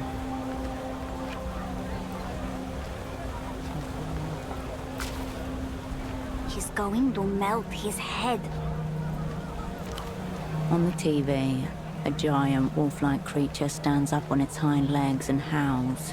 Its fur bristles gold. Dangerous, mythical, electrifying. No wonder the kids are watching this. Suddenly, the beast roars and light floods the screen. It's followed by a wet, pulpous sound. Ecstatic Wolf is awake. LED lights are distributed evenly along the blade. Durable PVC hilt with textured grip. Impressive armament. Nice sword, where it's from? It's from the best show ever. 66 Wolves. They make it in La Luz. La Luz, once a powerful empire, now reconstituted as a modern techno-fascist state. The rising military and cultural power of the day. And what this 66 was about? It's about a girl who has 66 chambers in her heart, and each one contains a wolf. And the wolves come out to make war with the angels because they want to take over the world. Uh-huh. And the wolves have sick weapons and really cool attacks. This is Pathos Wolf's flaming claymore. Cool sword, that's the real deal. Yeah, my auntie brought it back with her from a trip. I've learned a lot today. But we barely told you anything. We can tell you everything about 66 Wolves. So you can just ask, okay? Okay, later. The children ignore.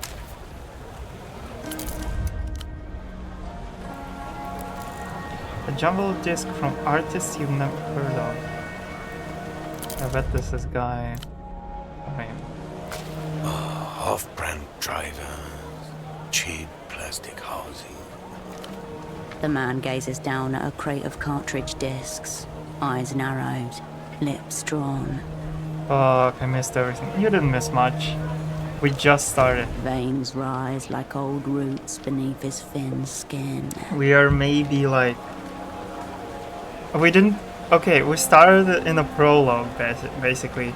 We just finished prologue, and we are in the open world. Mass-produced excrement. These animals pleasure themselves in it.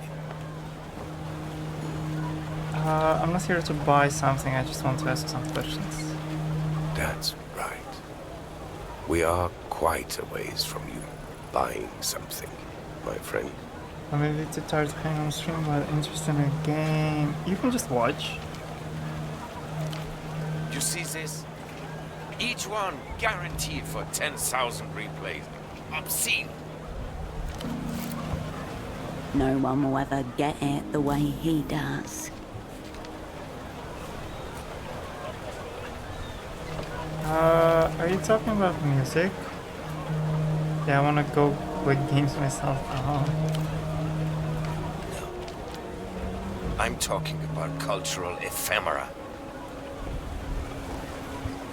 Culture, your specialty, I'm guessing? I'll have on next okay.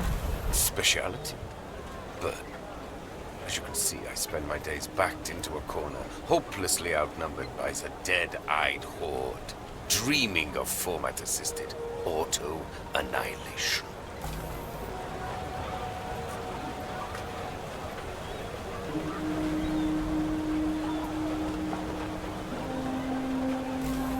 Professors, where's not this stuff? Every day, I come out here to share the joy of rare media with discerning customers. And instead, every day, they shove my face in the dog bowl of ignorance and banality. Evidently, you're another one. I'll prepare the bowl. You would not put it past this man to have a prop dog bowl to hand. Please do. I'll try my shoving hand. Very funny. I was just trying to say what I thought you wanted to hear. Exactly. Rank conformism. Typical of a common variety replayer like yourself. No entries found under replayer.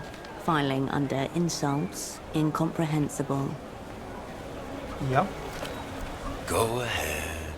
Browse away. My name's Petre. If you need anything, I'll be here. Lamenting what's left of the culture. A colleague of mine got in some trouble. I think he came through here. The vendor's eyes narrow behind his orange lenses. This is a media store. Not the missing persons division. Also one of the GMs with questions like that. The Guardian Municipal. Street cops. Seem like a man who remembers his customers.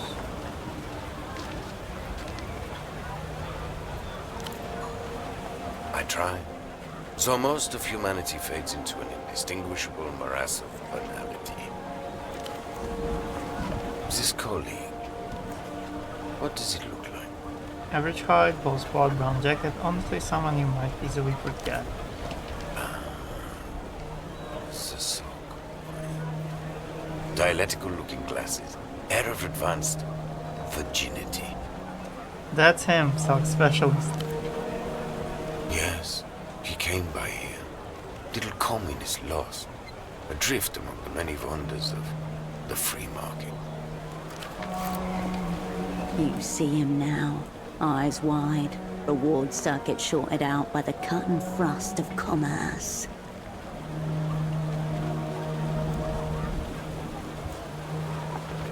Seemed like a people person. Was he with it in your estimation? Not viewed it might be a stretch. Let's just say the man was definitely mobile. Your dialectical friend mistook himself for some sort of big money businessman. He wanted the bazaar to import superblock hosiery. Socks to start with, but there was talk of cotton tights, even stockings if the venture took off. Right. Making inroads with his persona, competent in theatre, at least for this period of play.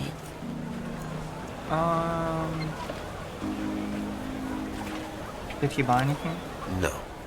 And to be honest, I wouldn't have wasted the stock. He seemed immune to music. Did you two talk for much? You're joking, of course. He didn't even know what a Velodisc was, let alone an Einzelton.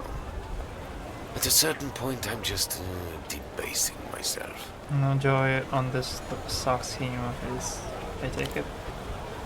Of course not. I don't sell socks. So is he alright, your man? Or what?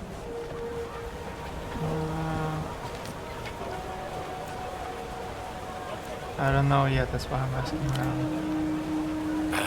He's probably neck-deep in drug-lathered prostitutes, lobotomized by the latest in electro-pop dreck.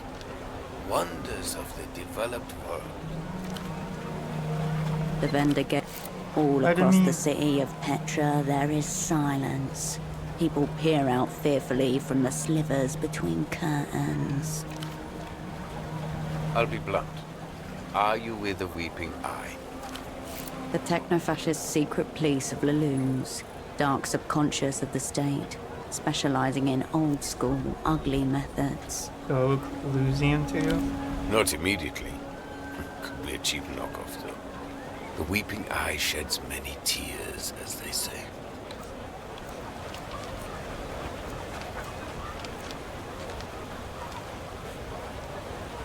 The eyes may see you, but they cannot know you. Depends on how much torture they go in for. Who am I kidding? I'd end it long before they took me alive. Be happy to, in fact. Shard of Veladis kissing the wrists. One-way stroll into the canal. My point is, your colleague was asking questions. Now, something's obviously happened, and here you are, also asking questions. Given the current climate, no one wants to answer these questions, least of all, me.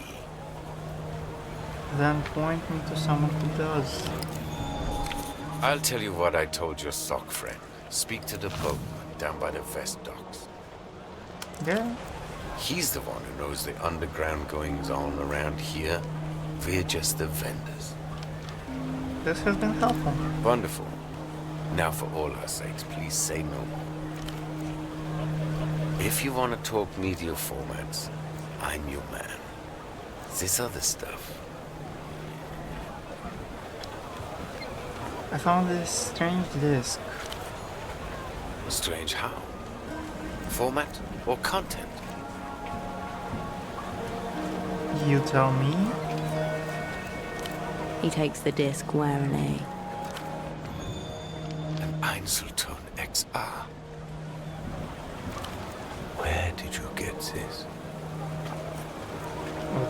What's it matter? Einzelton hasn't been available to consumers for a decade.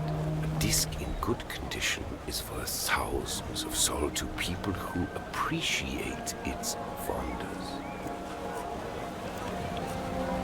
Doesn't seem wondrous to me. There's nothing on it. You played it? Yeah, I would never, but someone else did. Filthy animals. Those. Better they recalled them all years ago. Better a mass manufacturing fault than this, to save them from this humiliation from being passed around like... The vendor deflates before you. I'm sorry. Talking to the Einzeltone, not you.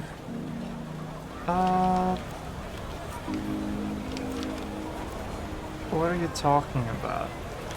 What you have in your possession is an incredibly rare disc format that self-effaces after a single transcendent play.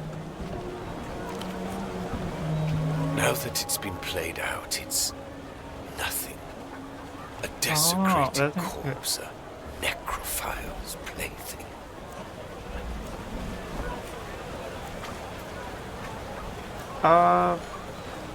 It's in a better place. No, I'm afraid it's not. No more potential, only anti-potential. Replayability is oblivion. The end. Any idea what the title means? Ultraviolet. You would come a dream. Ultraviolet's a pop singer. Degenerate, Lucian, Electrodross. There's a new fabricated star every day, it seems, but she's the top of today's pile. As for the title, probably the works of a brain-dead marketing committee. What is the Triple L Pop Star doing in this obscure format? Some kind of promo copy, I would assume. Maybe an advanced single of some kind? So you think it's real, not bootleg? Of course it's real. You can't bootleg an Einzelton. Another of its enduring qualities. This Ultraviolet has gone missing at the moment. Kidnapped by counter-fascist radicals, whatever that means. Lucian marketing plot, if you ask me. Could be the work of the militia Ruben Rouge, extreme communist fringe group. They've ransomed public figures before. Marketing is the real art here. Unlike my which sounds alluring. I'm stuck at probably because they're locked in on their side. Marketing is the real art here. Mystery, fragility, trying to add something of the legendary to her status. The vendor looks at the red disc and runs a thumb over its surface. None of this is the Einzeltone's fault, of course. They can't control what gets seared upon them.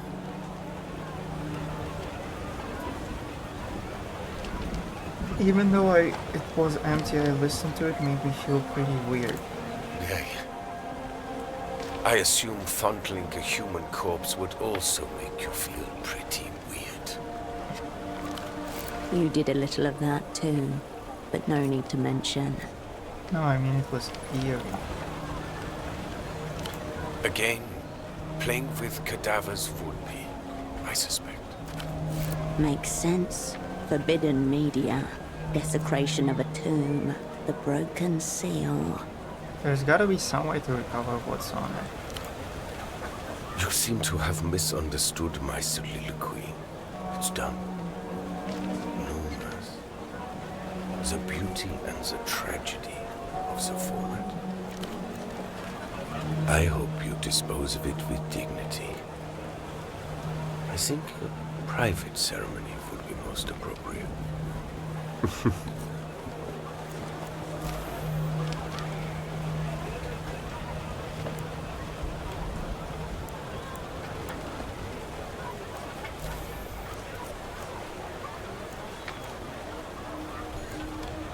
Is there a doctor around here? Only doctor I know is Hugo. Has a houseboat not far from here. If possible, what is left of the culture? Culture? Portophiran? Scrapped. This new Lucian mania is all-consuming. Nobody wants anything that isn't techno-fascist trash, including, apparently, their own souls.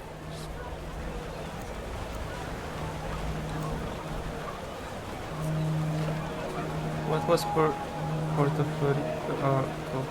before it was Provincial, but honest. Silk, sad national poetry.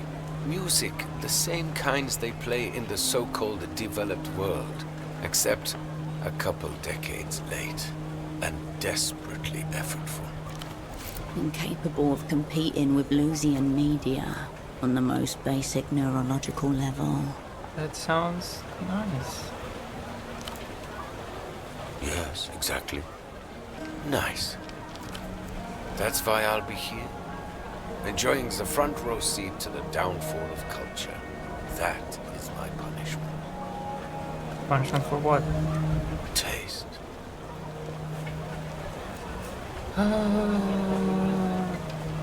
Alright. Yes. It's not like talking about it will make any difference. About those discs. You'd like to hear more? You can only play these things once? Correct. It erases acid plays. The inherent idea being, of course, that you never play an Einzeltone and have a more profound experience because of it. Some say that was the intention behind the red color scheme. A warning, so you would never misplay it. I think it was an aesthetic choice, personally. With Einzeltone XR, the first time is the only time. That's the brand slogan. How does it erase itself? A magnet embedded in the disc erases its contents as it's being listened to. A technological muscle flex. Reproduction and erasure just millimeters away in space. Milliseconds in time. As in life, everything happens only once. Replayability is oblivion. The end. What happens to Einzeltone disc once its contents are erased? It loses its resale value. And the uninspired replayer who listened to it loses a piece of their soul.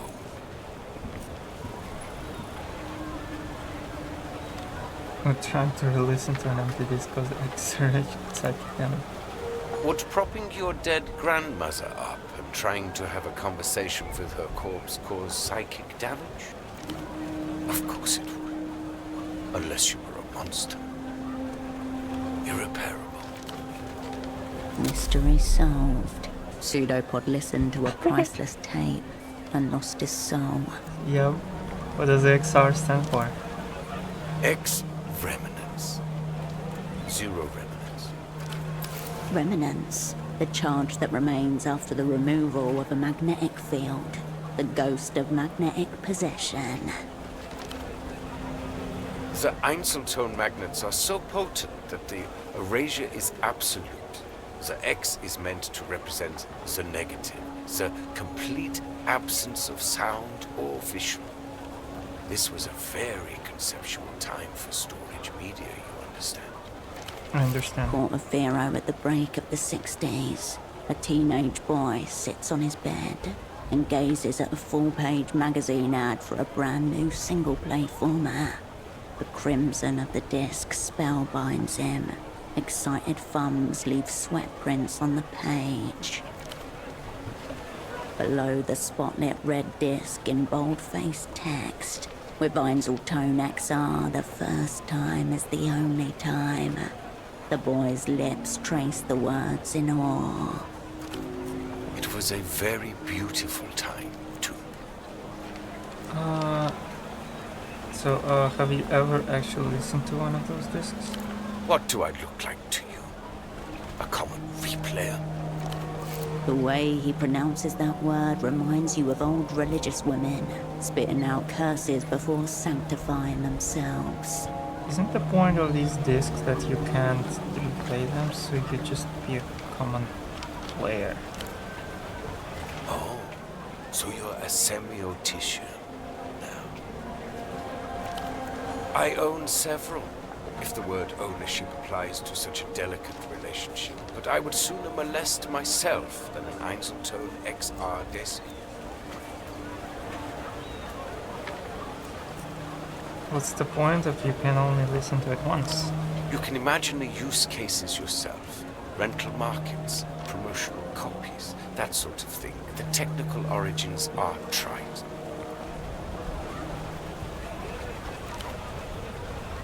Its deeper purpose is simply to exist, to remain in a rarefied realm of pure potentiality and infinite beauty. Don't forget, we too are single play only, erasing ourselves moment by moment. I see. That's so deep, bro. Alright, enough of that. On to format. I wouldn't expect a replayer like you to understand. Do we try? We try. Let's go. Nothing is ever truly gone. Everything leaves a residue. Everything with a charge can be summoned back. There must be some way of bringing Einzeltones back to life. I'm afraid not. The format is near obsolete. Einzeltone is the past, yet it contains the future. How exquisite. No, I mean there must be some way of reconstructing the media on them. The vendor recoils, as if you just spat at his feet. So, your question is, Petre, how do I reanimate a corpse? Necromancy, yes. Dark techno-necromancy. I would class it as necrophilia, actually. I'll be honest, the thought is so disturbing to me that I've never entertained it before. But theoretically... Breach warning. You are now hacking the firewall of techno-philosophy. You would have to repolarize, re-remnants, processing, probably a concentrated magnetic flip, neodymium grader. It would involve some custom gear, no doubt, but my answer to your distressing question is yes. I think you could. Don't worry, it was only theoretical. Let's keep it there. This is pure techno hoodoo. Don't ask me about this again. I feel unclean. Can I buy some music over here? Shelves are over there, replete with crass, replayable formats. Like I said, gorge yourself. Have I seen Malon's father out here at all? Missing? Is he? I'm not surprised. That fool and his friend would wander into the jaws of a lion if they were told to. Just tell me if you've seen him. I've seen him dither around here, regurgitating whatever he heard on that TV show the night before. The idiot with a bag on his head spouting conspiracy theories. Yeah. It's no wonder it eventually got him in trouble. Okay, actually. Maybe not.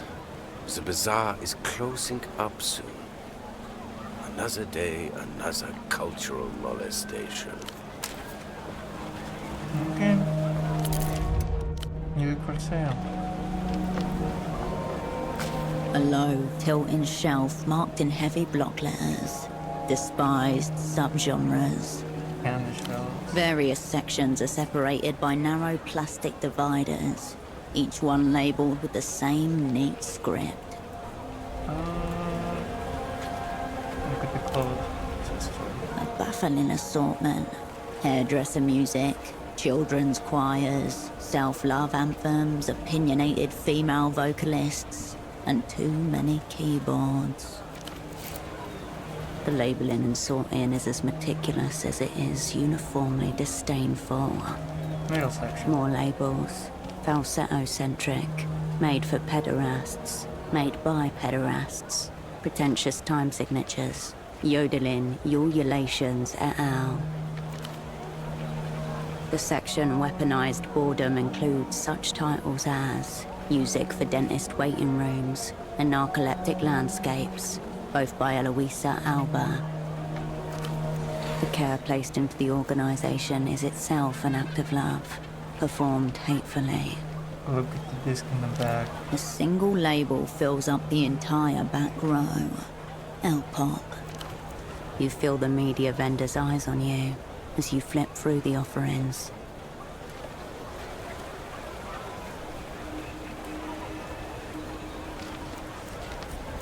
Oh shit. There are vomit bags behind the bin should the urge arise. What galls me is that it doesn't matter how I label any of it. These animals thank me for being thorough, then buy two. I wonder if there's something good buried in there. You try, but it's difficult to find something you're interested in while wading through the labyrinth of the salesman's disdain.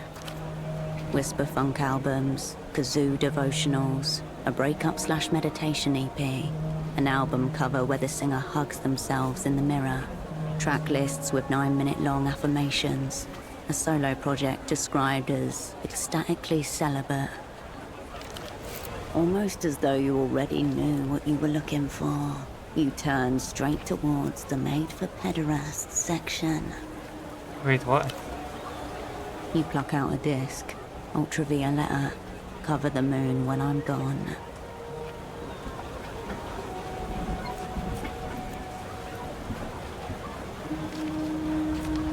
Better what is this under music for pederasts? And what exactly would you call adults who fawn over dolled-up starlets too young to even own the rights to their own music? Don't tell me you're one of them. No. Never is the only sane answer.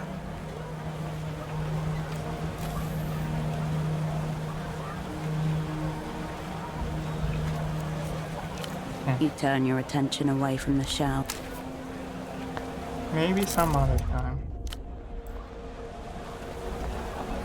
Abandoned television? Oh, it's the one that... Bagman just... The No. sounds...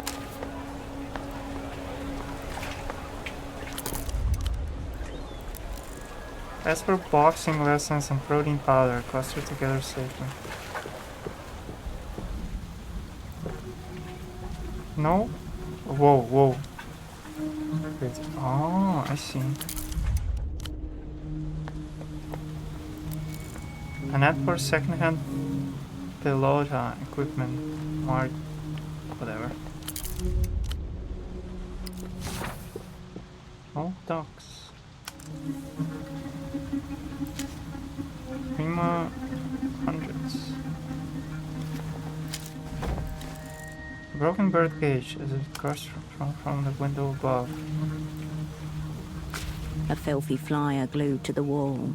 A row of bespectacled men stare into the middle distance, while in their midst a lone figure looks towards the viewer. A man with a brown paper bag on his head. Above him in bold letters, the reality situation.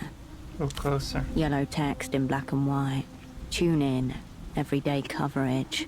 And in all caps, they did it again. Right, of course, the Bagman show. The Subcommandante salutes you.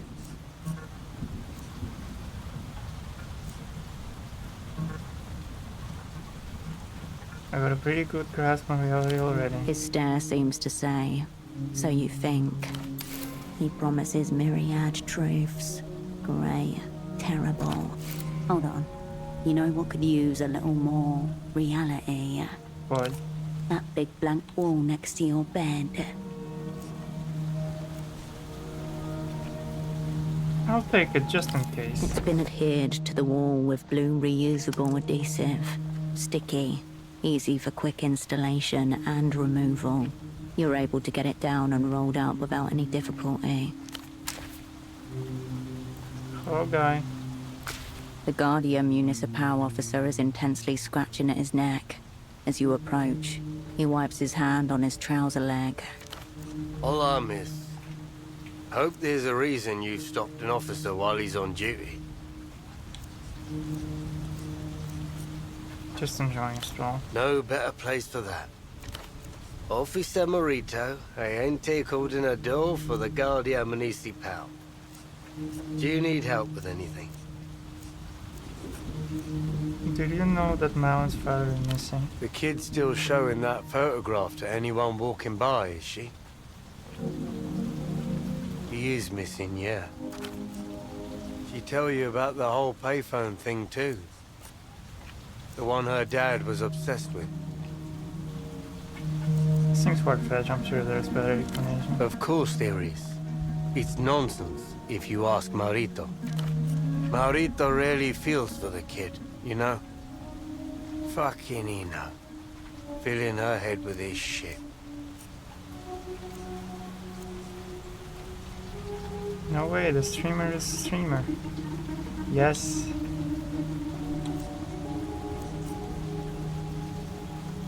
Oh, you got a sub. You're one of the lucky ones who got the sub. Well, enjoy the sub and emotes. Are that actually disappeared then? Yeah, Eno's gone. Him and his other fuck-up buddy Gilmar. Well, mentioned Gilmar too. Let's see. These two fancied themselves detectives. It's what happens when you have more time than sense on your hands. Figure these two just ran off, leaving the kid to deal with their mess. Think they ran off together?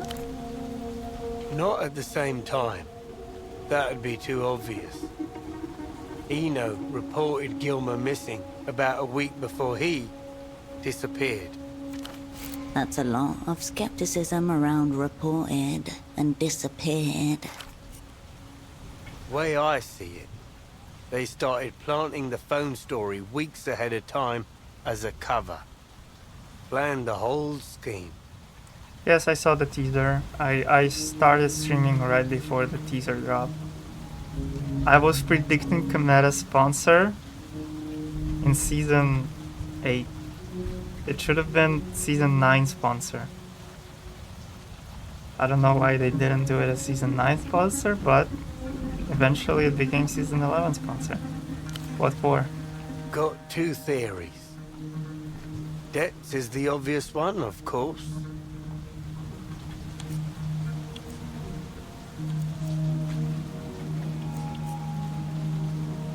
Further, Gilmar, in financial trouble?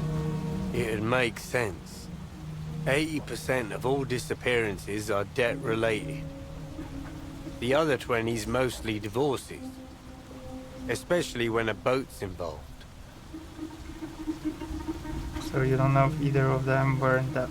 It's statistics. I can't argue with those. Now, if it's not debts, then we're clearly looking at something more salacious. Two men, yeah?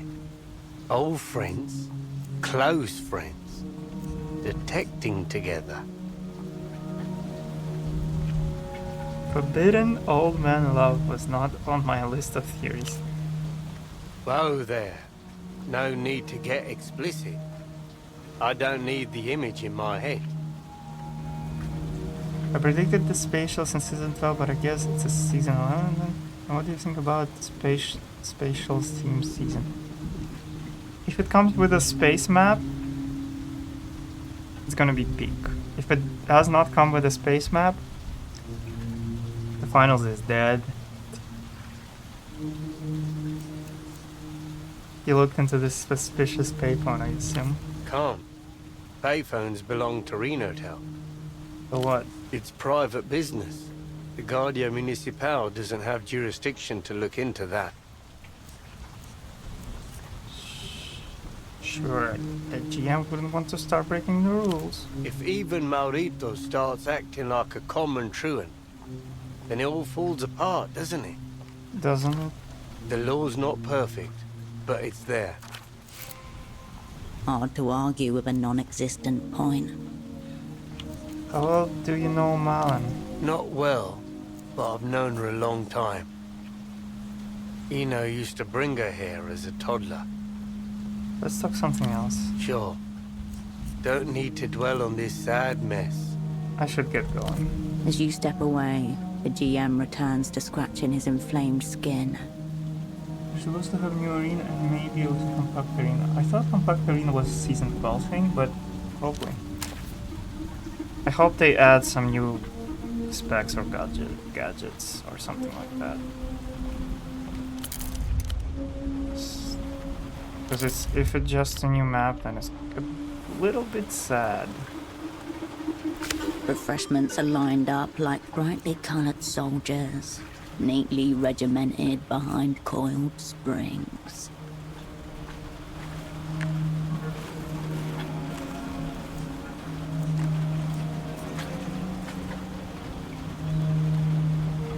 Rumba and coffee. No, I'm not gonna buy it. The New specs for seasons back then. Yeah, but that was like in season 8. So I don't know if it's actually gonna happen.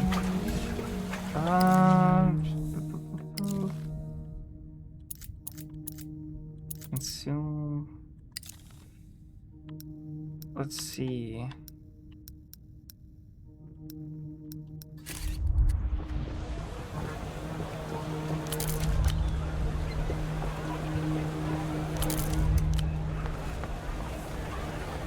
I don't remember looking here. Was I here? I was here. Okay. I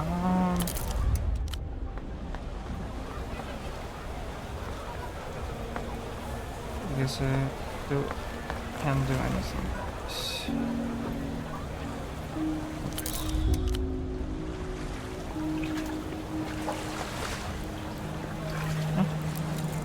A gesture to the idea of water safety.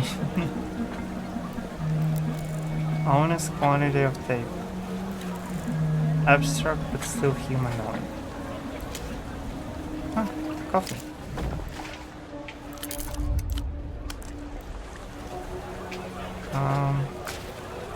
Ancient clothing vendor. Especially good pieces today.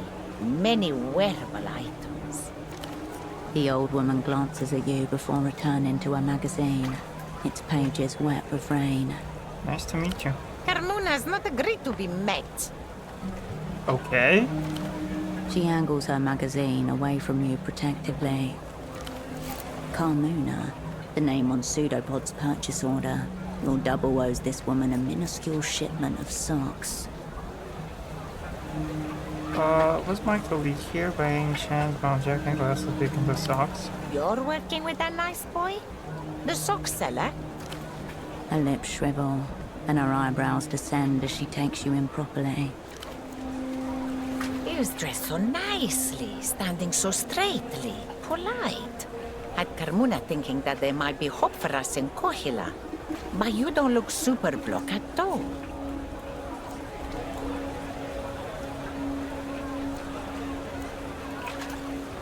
He's in trouble. What trouble? There was no trouble with him. It's his first time out of the super block, you know. You should take him to see some sight. That nice boy had never seen an Aerotram before. Said they were the most beautiful thing in the world. Then couldn't help himself but say, must be a nightmare for the zoning division. How Carmuna laughed. Said you can say, have a nice day. You too, you too. Zoning nightmares are no jokes, they become real. Spawn places you can't. That's almost true, Menina. The phenomenon has nothing to do with zoning. People trap themselves. She focuses her attention back towards her magazine, careful not to let you see inside. Carmuna would help, but it's a busy day. Other matters to attend.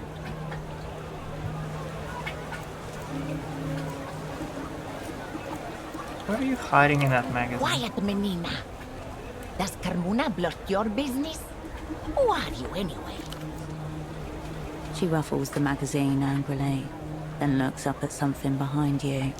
No! Are you crazy? He will see. Now Carmuna said too much. We are dealing with an Ariel creep. He's watching the whole bazaar. Carmuna has a mirror in here to watch him in turn. The woman angles her magazine towards the unfinished pylon towering at the edge of the market.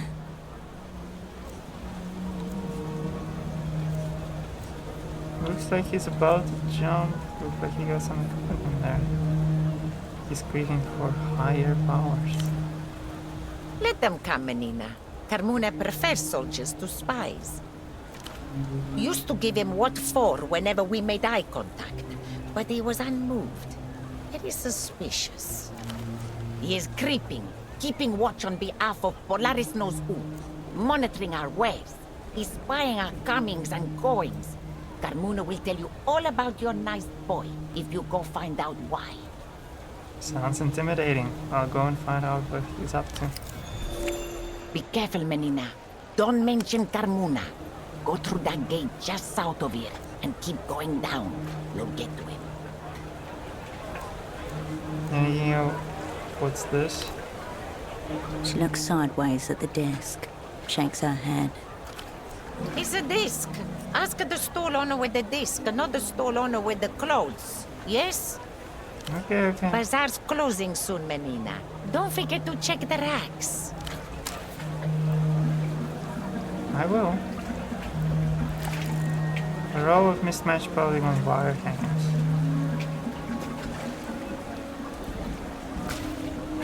You approach Carmuna's rack of clothing, protected from the elements by a clear plastic sheet.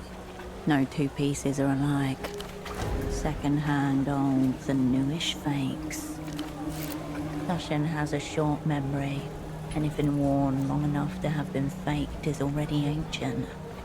Let's browse. The rack sways with misspelled logos and forgotten styles. Cowboy boots, leather trousers, a long black skirt. Buy something. Hangers scrape against metal as you thumb through the racks. Foreign material shifts under your fingers. Cool and unfamiliar. Okay, that's all for now. I'm done here. You turn up.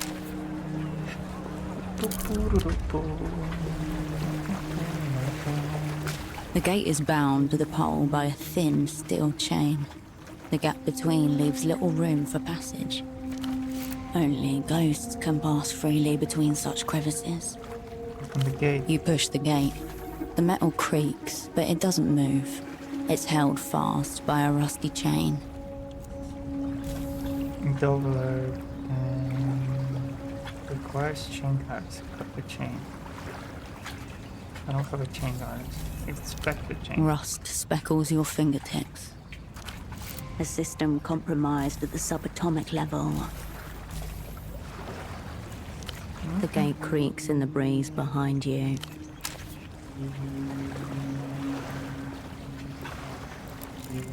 Where's the graffiti?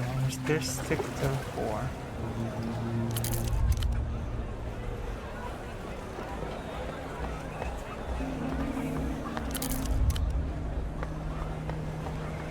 Okay, well.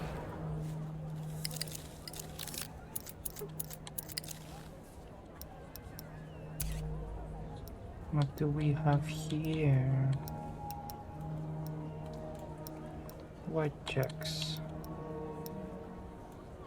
Stereo system, fax machine. All docs.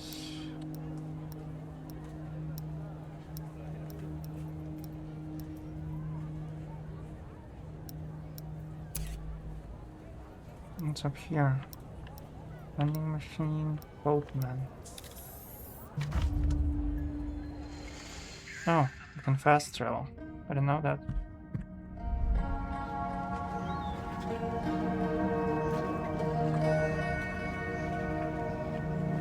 Are you boatman? No. Are you boatman? No. Who's boatman? Authorized personnel only. I'm highly unauthorized. Loading platform ahead. Whether white sneakers. Coordination spine spreads. Cold read coordination. Notice.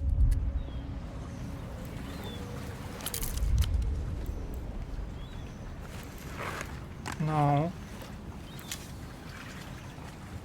Ah, naps. Okay, I assume. The man gives no indication of registering your presence. His mirrored sunglasses are turned skywards. Must be cataract glasses. He's visually impaired. Maybe mentally impaired also. Nice boat. No, it's not. But it's a good one. Help you with something? A colleague of mine came through the bazaar recently. Look around the corner. An old, low-slung workhorse with tar patches, welded plates, and mismatched boards. Marinia 32, early 70s issue. What with fear and manufacturing. Built for municipal dredging, but this one's been heavily modded. A 32 reliable class. Except for a few bulls disagreeing about their place. Still, the reputation's deserved. He's got a few more years left in him.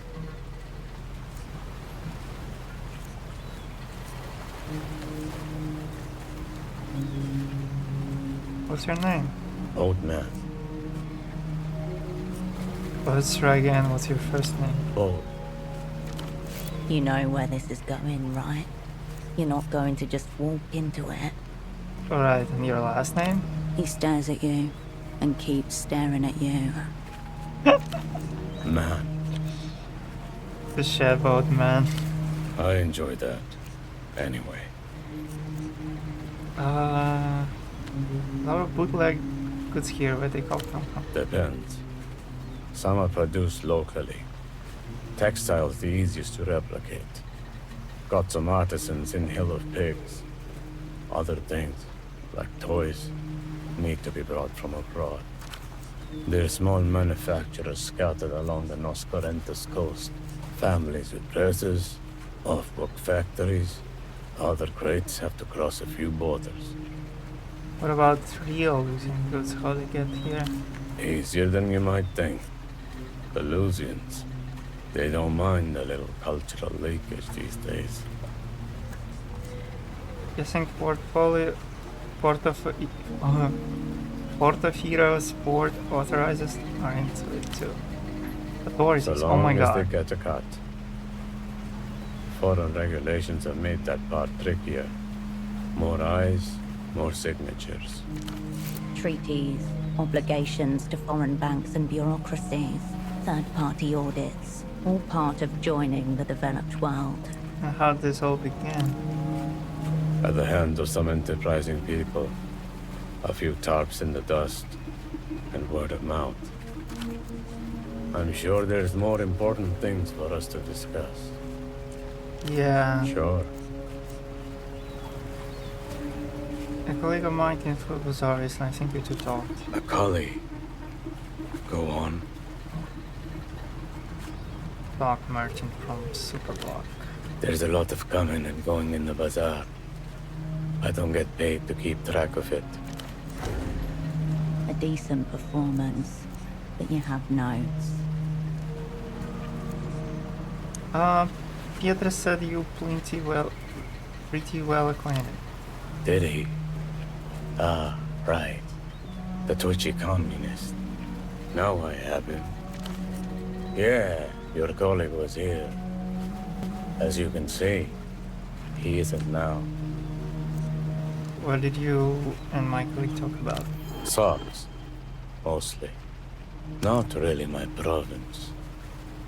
He was here to broker some kind of trade deal with the bazaar. Now, stop circling each other. Commit. And no, he wasn't. Then he must have been a spy with the Operant Bureau. Like you. A still moment from a nearby rooftop. The sound of children playing. I prefer state-sponsored criminal. I live here in criminal knockoff like the Superblock. You look real enough to me. Anyway, your colleague seemed upstanding, respectful, but I couldn't help him. End of the line.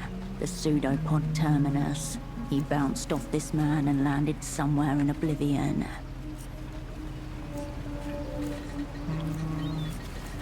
Did you give him this? No. This? What's on it?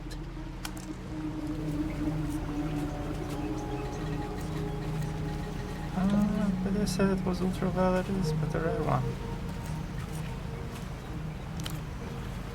The Losian pop thing. Seen the ads around. I'm an alert. Seen? But You're you can blind. assume half of those are filled with our music. Colored disc in these high-tech formats. Not really my province either. He was right. He was alright when he was talking to you with it mentally. Very much so. Probably do with it. Shaky hands, blotchy neck. But he did all right. A polite round of applause for the support act. I need to know what my partner wanted. Why was he here? So it's partner now. He wanted the same thing as you do, I assume. A meet with the boss man. A face flashes in your mind, unbidden. Heavy-set, boyish grin. Traces of the underworld clinging to him. And who's the boss man? Tempo del Sur. Your cerebrospinal fluid turns to liquid refrigerant. Tempo del Sur, mid-tier deity in the local underworld. And once your asset, Cryptonym Taxman. Also someone you once called a friend. He asked for Tempo by name? By name. Your colleague was very keen to speak to the boss. I had to turn him away. Where'd my partner go after you turned him away? He came back. Had to turn him away 4 times. After that, I lost track of him. He didn't exactly walk off with purpose. As the sun smears across rooftops, a man with a briefcase full of carefully folded socks sits on a metal bench. He sits there for a long time, considering the tangle of alleyways that surround him. Did he cry? He got very frustrated, but no. I didn't see tears.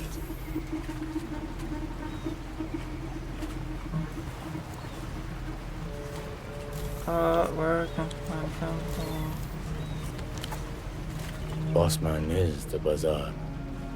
He's everywhere you look. The Gold Temple boss man, he runs the bazaar. Yeah, whole kingdom. Tempo had many criminal-grade contacts in the loos. Probably how he dodged the fallout after your network blew. Tempo's boss man. Big picture stuff. His new underboss keeps things tight on the ground. Underboss? Teenage girl. 16, maybe 17. But knows the score. Promising young bootlegger. Teen crime lord with very little accountability. Got it. She's alright. Leave her be. Impressive hustle. He does possess that. On occasion. Stop spawning 6-7. Maybe he bottomed his way to the bottom.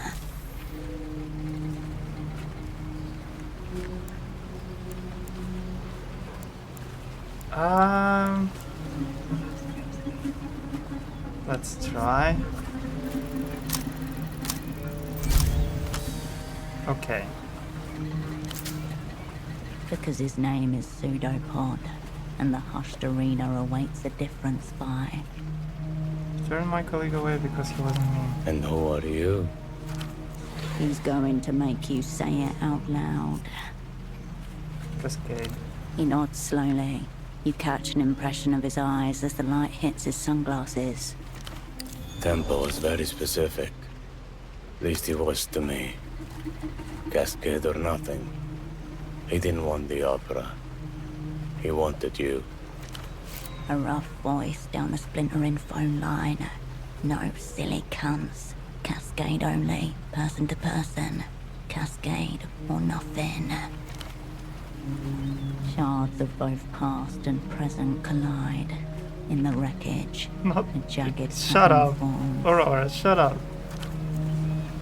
1. Tempo, Cryptonym Taxman, your dormant asset. Contacts the opera. Intent unknown. Information unknown. Request, meeting with operant Cascade. Only Cascade. Motherfuckers. 2. Cascade status frozen. Duration in perpetuum. Opera issues directive. Dispatch lead operant to Portaferro. Pseudopod, right. 3. Pseudopod. Active in theatre. Assignment, meet with Taxman. Retrieve message. They wanted Pseudopod to become Tempo's new handler. You were just here to smooth the transition. 4. Pseudopod fails to meet with Taxman. Requests Cascade from Opera. 5.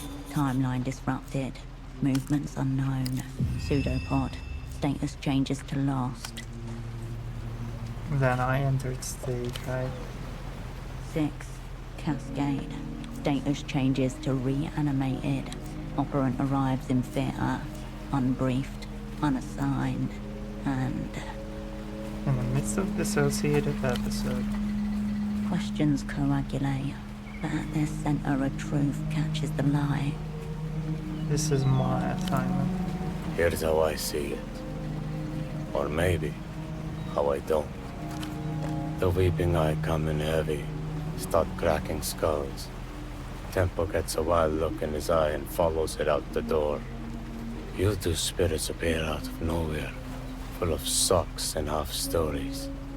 And now we're all jumping at shadows.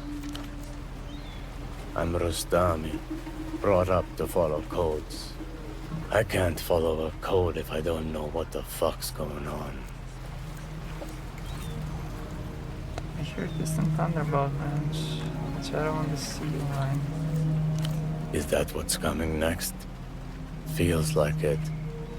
Take me to Temple, let's go. That's our biggest problem. Tempo's gone. Vanished. I don't know where he is now. But I can tell you where he was. Innocent use of past tense, but still, you don't care for it. That's his office up there. Tempo HQ. It's been locked since he disappeared. No one in, no one out. But the words all will be forgiven mean anything to you. Another one of Tempo's recent phrases. That one was for you, far as I could make out. I passed it to your colleague. Thought it might get you here faster. It worked, here I am. A little too late, I think. When you last seen him. A week or so back. Since then, nothing. Any idea where he is? What happened to him? I'd rather leave the guesswork to others. Like me? You seem to have a better grasp of the questions. Just about. Why haven't you been inside? Because it's locked. And from the other side, only silence.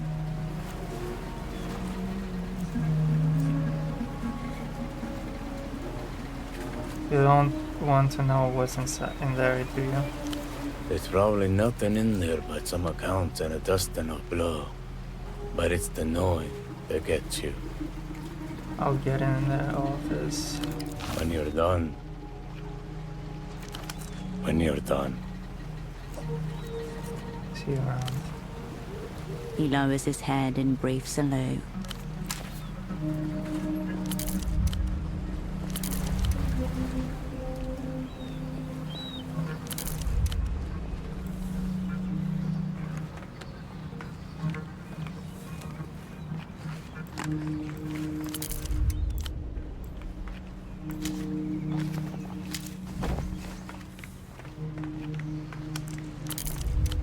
Really?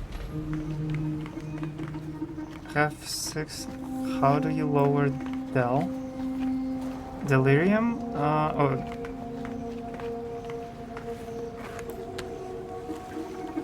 Probably drink something.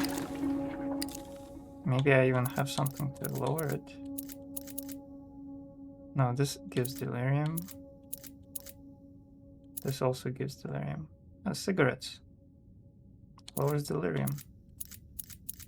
But I'm not gonna do anything about it right now. Hello, Militia. Oh. There's that. Okay, so let's see. Check out Ethereal Creep.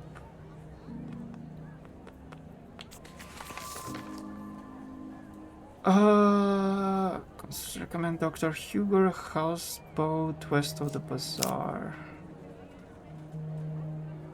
Boatman did not give the discs to Pseudopod. Tempo is missing. Tempo office overlooks the bazaar. Nothing important. Toy sword, loose ends. Okay. Well, I'm assuming it's there. Wait, map.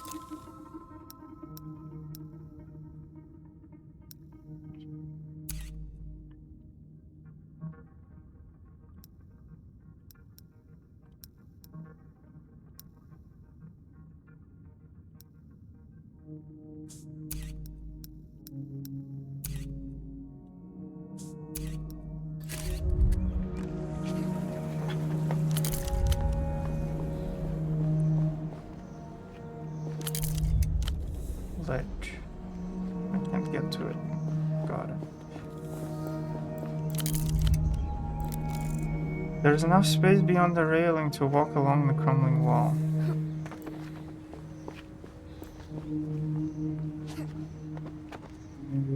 I don't think I should go in here. It's chilly up here.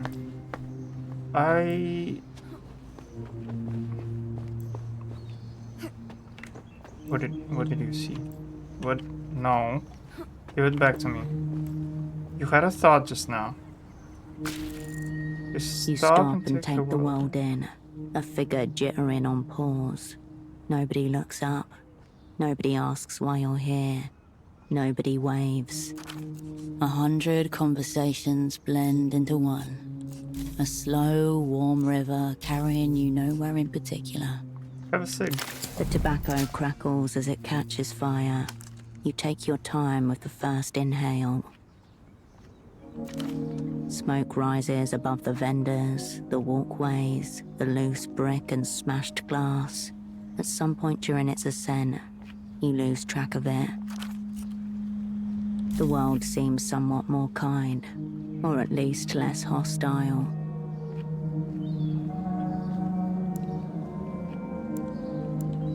Let's do it.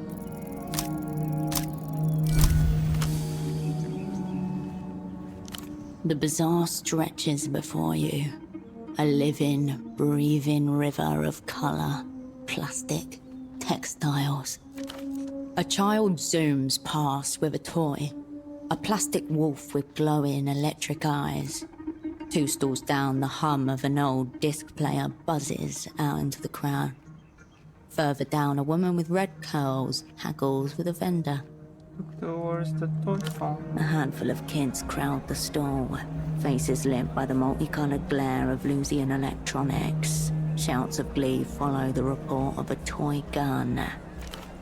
Behind them, you see the salesman involuntarily flinch at the sound of the toy gun. The children take no notice. I know, right? I've lost so many dices so far. Nerves stretched taut to breaking point. Which the dock was. Tarps are withdrawn, crates unloaded from the holds of barges. In the pauses between movements, one of them lights a cigarette and stares, as you do, out at the bazaar with an intense gaze. It's not a relaxed pause. He scans the bazaar as though waiting for a sign. One of the vendors wearily reorganizes her wares. It seems like a hopeless endeavor amid the chaos of piled goods. Suddenly, it's obvious. You see it in the movements of the bazaar, just as you would see a limp in the gait of an animal. A tension, a furtive rapidity in the rhythms of every transaction, in the mien of every salesperson. The bazaar trundles on, functional, but wounded. Someone's been here. Yes, they are on guard for the intruders in their midst. The weeping eye have passed through recently, kicking, raiding, intimidating, searching for something, or someone. The bazaar is trying to gather itself after an attack, while bracing for another. A sharp inhale, then your feet return to motion. Okay. I have a level up though. So let's see. I have 2 skill points. Let's raise Technoflex. And let's raise...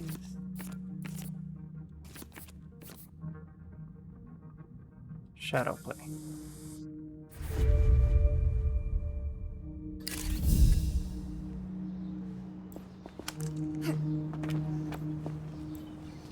The steel door to Tempo's office is before you. Faint oxidation halo. No response. Can I pick this lock? It's a standard lock, pickable by the right hands. The right hands would be holding tools for lockpicking. Got it. The lock awaits your move. Okay, you step back. That's not the place I needed to get to. So... I need a doctor. And I assume... Temporary cargo storage shed. Backwards. The old die factor gate, now entry to the bazaar. Space enough for strangers to eat together in comfortable silence. Please.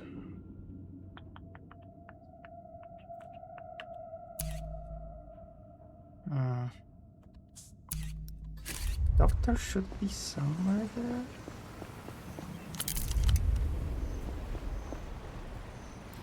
What's that? A lock. What? Requires chain tabs. The system of an interlocking mechanism. Doctor should be somewhere here. I know it. Ah, cigs and coffee. Pants. Let's go loot. Should probably fire me for that. What's up? unwise to your presence. A lanky young man presses the handset against his flushed cheek. Practically clings to it, like a shipwrecked survivor holding onto a piece of driftwood. I don't know how much time we have. You have to help me fill it in. Whatever the person on the other end of the line has to say to that, it makes the man's eyes squeeze shut and his mouth slacken in a guttural groan. The line appears to be occupied. I can't possibly perform under these conditions. You have to make me. What's going on here? The gap. I'm not even worthy to approach it on hands and knees. My little heart wouldn't be able to take it. Could this have anything to do with the sensuous phone card you found on Pseudopod?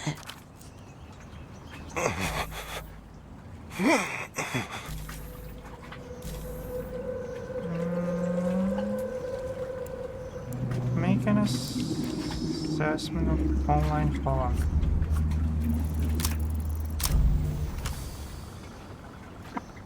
Fuck. It would be a lot easier to form a coherent image of this man if it weren't for his... The slow rhythm is hypnotic. Tell me, I'm not meeting your expectations. Tell me, I'm a worm before the mystery of the gap. Keep watching. Turn in, turn in. Keep watching. Turn in, turn in. But only a little. Can't keep doing this. So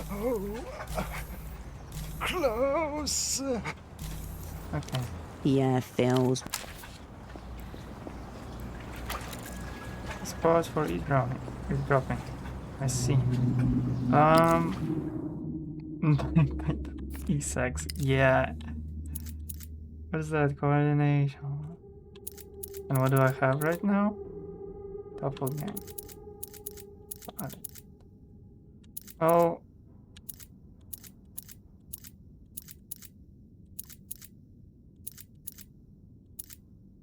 Let's do this.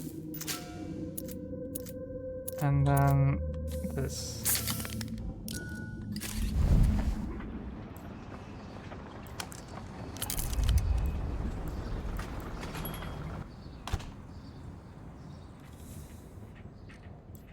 Hello, doctor. Patient charts left out in the open. A half skull above a bib of organs make you shudder. High-end medical equipment gathering dust. He spends his days sitting with his back to his memories. Okay, hi doctor. Welcome to the clinic. My name is Dr. Hugo. How can I help you? The man takes a measured sip of water from a clay cup as he eyes you carefully. Behind him, shelves heaving with medical textbooks. I'd like to ask you a medical question. Of course. What can I help you with? What makes someone go completely catatonic? An empty vessel where a human being used to be. Catatonia is an incredibly general symptom. It could be caused by anything from overdose to meningitis to a stroke. I'd need to see the patient to venture a guess. Pseudopod will not be exposed, nor will you. So he was fine medically until he listened to a weird audio disc. What then? I suppose audio could trigger some sort of neurological event, but they are exceedingly rare. More than likely, it's a coincidence. He may have sat down, put on his headphones, and then had a massive cardiac event. Substance use is also rampant in musical subcultures, I've been told. Percent it's theoretical. He's stable, no injuries, no drugs. No, it would all be guesswork, which is unwise, medically or ethically. The thing is, he's not really mobile at the moment. He angles his head slightly as he looks at you impassively. Could you at least recommend another doctor? Someone would be reckless enough to diagnose a patient in absentia. I don't recommend such a doctor at all. Warning noted. Where you can find them. All right. Party Alley. There's a clinic there, run by one. Gonzalo Gonza. He might be willing to help.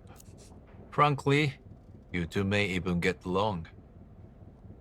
Alright, I'll go see. He gives you a brief nod, and nothing else. Do you have anything to help me sleep? Without a prescription. I suppose I could sell you some melatonin tablets.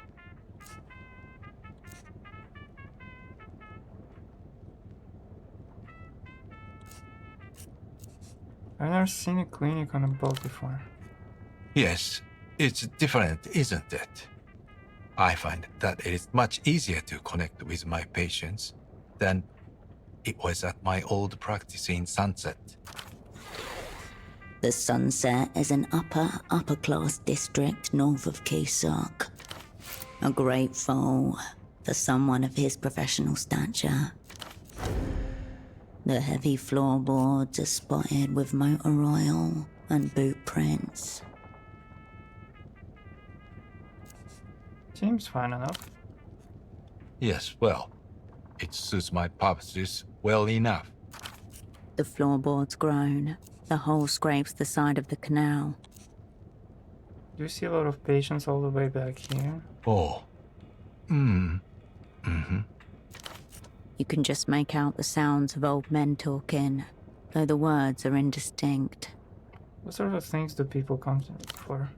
Broken legs, heat stroke, parasites, ringworm, distemper. I'm somewhat of a generalist. Distemper is not a human disease. Yeah. Are you sure you're a human doctor? Of course I'm a real doctor. What a ludicrous question. A real human doctor would have a real human medical license. You should give his a look if you get the chance. Oh god, some other quit. Of course. See you later. A ladder reaches towards the upper floor. Excuse me. The upstairs room is private. What's up there? Telling you would undermine the point of it being private. Now, I will leave here. Please, just stop. Okay. Fine. Okay, so...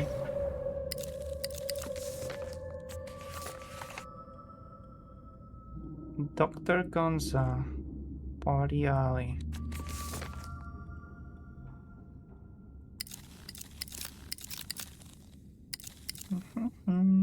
Party Alley.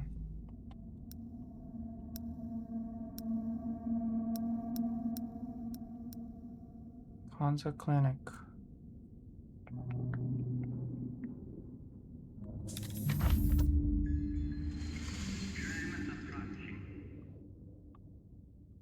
It's nice that they added the fast travel to this one.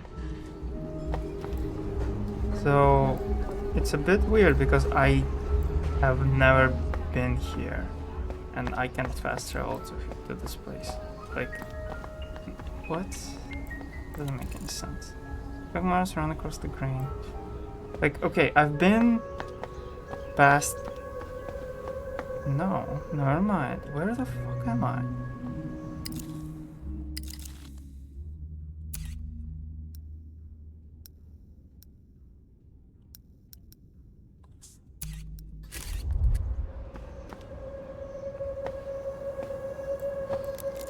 Someone has tried to clean the graffiti here.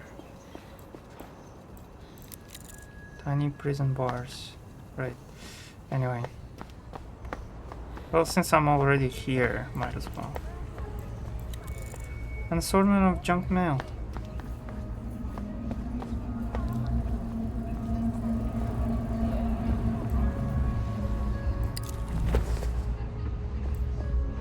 What's up?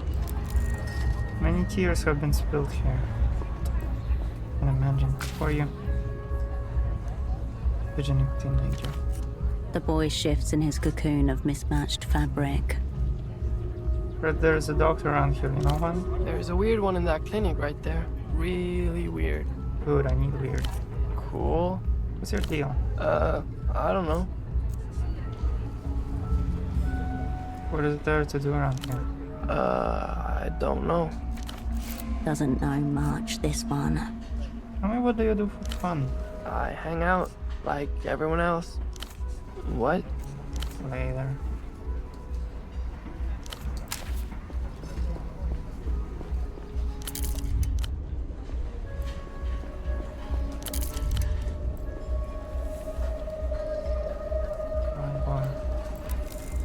Shadow of the mess inside changed the window.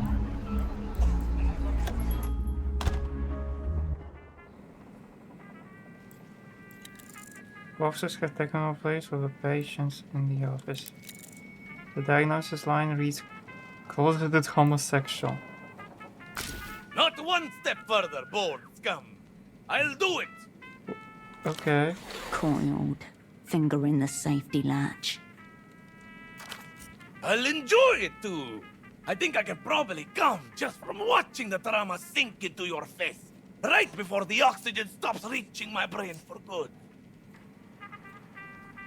Do it, yours won't be the first body I've handled recently. Don't pretend you're interesting. I can smell it on you, you know? The forms, the files, the fucking bureaucratic miasma that birthed you. Pupils track you like a cornered animal trying to recognize the butcher.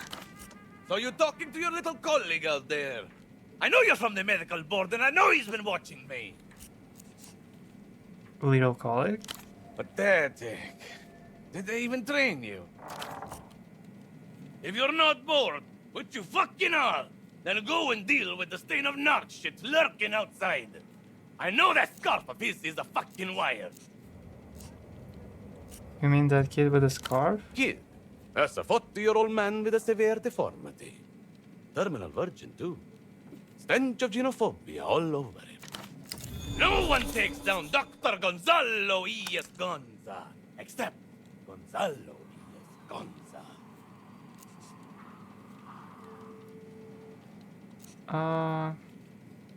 But I've got a legitimate medical concern. What am I, your mother? Rub cocaine on it. That'll numb almost anything. No, my colleague is catatonic. Don't shit me, you wired fuck.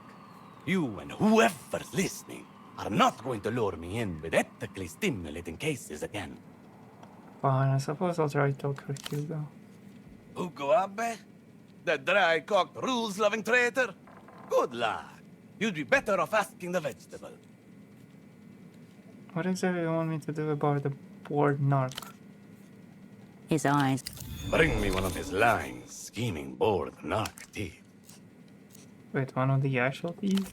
Actual, yes. Narc canines, bearing the mark of their subhuman nature. But what would that prove? Leave that to the medical professional. You have no idea what I can see in a tube.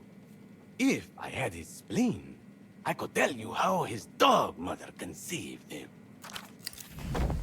Here, use this. My board-condemned briber. One or two coming right up. Bluffing until I see Why do you think my medical board is after you again? jealousy, as far as I can tell. In this context, jealousy translates to gross violations of medical and/or human decency. Is that so? That's right. Professional, intellectual, psychosexual. They babble on about modernization, best practices, international standards. But the fact is, they shit themselves in the presence of a real doctor. So whose blood is that on you?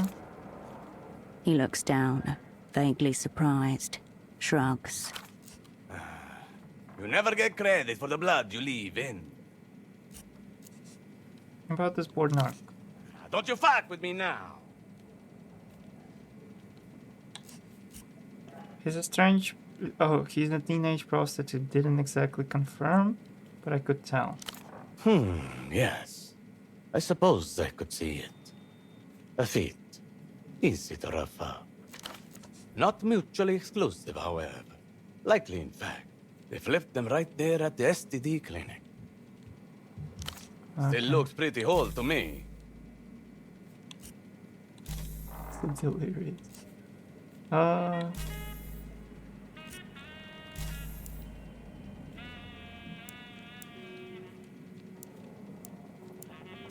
Don't kill yourself before I get there. I'll do as I very well please. Bored heartbeat.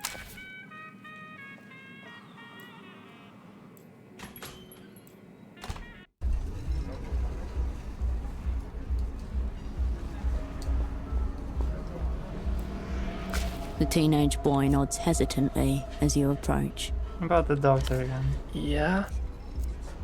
Have you ever used his services? Tried once. He screamed at me about bored narking and threw what looked like, don't know, something supposed to be internal at me. Kidney-like. Would have been pretty cool if he wasn't such a mad freak. She says you're spying on him. I know. He keeps shouting at me. He thinks I'm a narc. I'm no narc, and I got a D in biology. Do you have any evidence of this D? Ask me anything about biology, I'll get it wrong. That proves nothing, you could lie. What do you want me to do then? I'm not a narc. I'm the kind of guy who gets narked on. Well, he says you're with the medical board. He glances up at you from the ground. His expression of furtive shame, as characteristic of puberty as the acne and fuzz on his cheek. I'm not...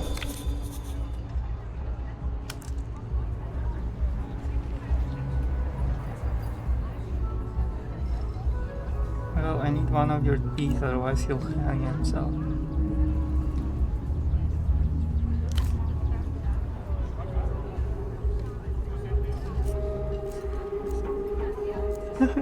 My teeth? What would that prove? That you're willing to sacrifice yourself to save others? I think maybe bored narcs are toothless species. Spin one out, I don't have all day. The animal has been found historically stealing, could bet you decide. First one. I would never narc. Look at these shoes, streetwear, I'm not a narc. Don't worry, I'm not actually going to do it. Why not? Why not? I don't care. I've been to the dentist like 10 times. Doesn't hurt. What? Fuck it. I don't give a shit. Take one of my teeth, yeah? Show him I don't give a fuck about his mad shit. I have my own shit going on out here. I'm on a mission. And if mission demands teeth, then fuck it. Have teeth. Impressive. No way this kid's a board inspector. Whoever sent him is way scarier than any pencil pusher.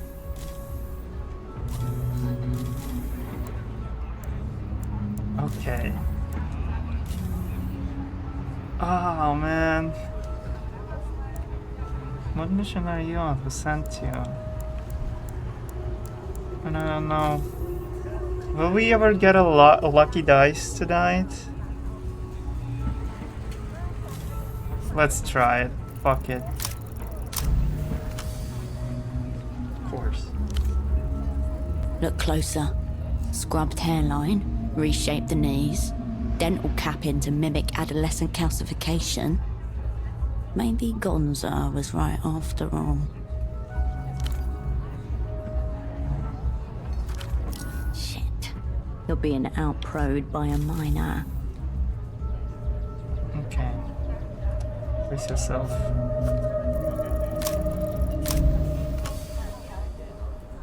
Fuck.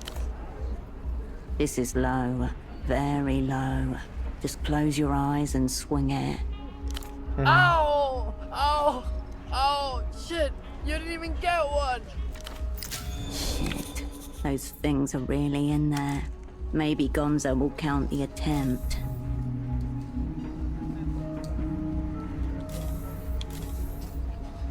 Minor where? Nowhere.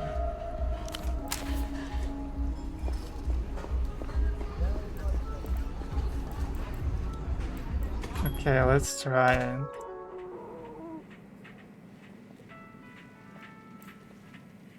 Back for the gruesome finale.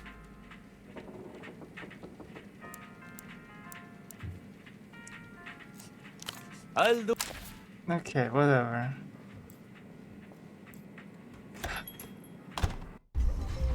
Or should we try it?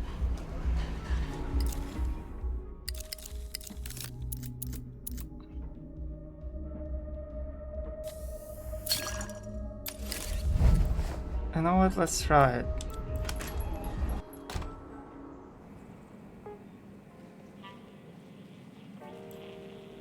Back for the gruesome finale.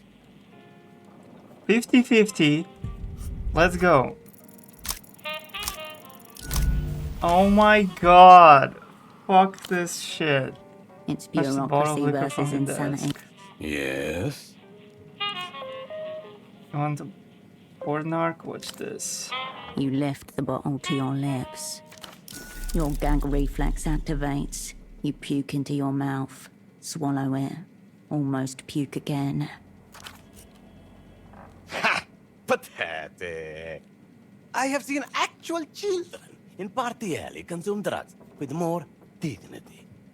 What the fuck is that thing? Spiritual anesthetic. My own brand. Ethel, snatched from the jaws of methanol. And just a dash of formaldehyde for the kick. You're bluffing. I don't believe you're really drunk from actually. But all that in life, Mama. Formaldehyde is just how you preserve the tissue. In any case, you're not a board narc. That much is clear. Those bureaucrats would sooner self-amputate than take a risk on an unknown substance on my desk. So you're not going to kill yourself, right? For now. But we won. One whiff of board fuckery, and gruesome public suicide is back on the agenda. Got it. The doctor doesn't appear any more professional behind the desk than he was on air. Now tell me, where does it hurt? I know someone who developed a medical condition. He's dead. Forget about him.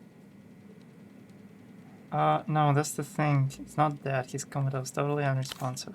Ah, yes. This is the ethically stimulating case you were trying to entice me with. I told you it was a legitimate medical concern. Gonorrhea is a legitimate concern. Catatonics, they're just there. Who's the unfortunate?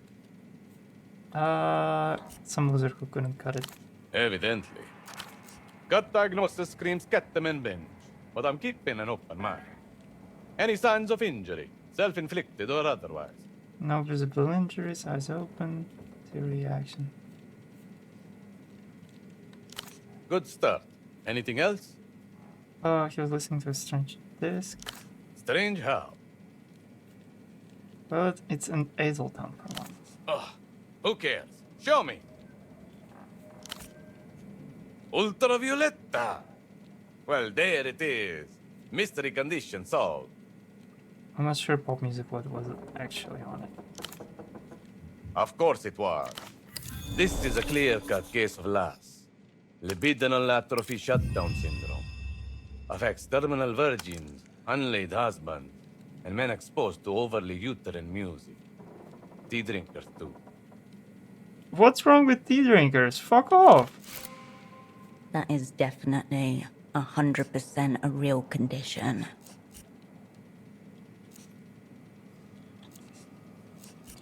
And get it. I'm saying whatever he heard on this did that to him. Yes, exactly. He heard music designed to fine-tune the estrogen production centers of prepubescent girls. And it destroyed him. Right. Men are built to pursue, conquer, reproduce.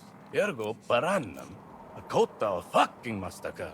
His body is given up from neglect. Seen it 1,000 times. I'm trying to tell you, I think the disc itself has some kind of brain melting property. And I'm confirming your intuition.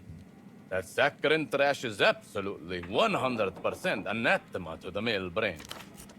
You could probably survive it, though I suspect it would inflict some kind of intellectual damage on you as well. So, okay, so it's chronically fuckless. What can we do about it? The doctor opens a drawer and slides towards you a baggie with a small medical stamp inside. What's this? Anti-LAS treatment. It'll wake up whatever's left in him to wake up. And if that doesn't work, end of the road, sister. cut him loose.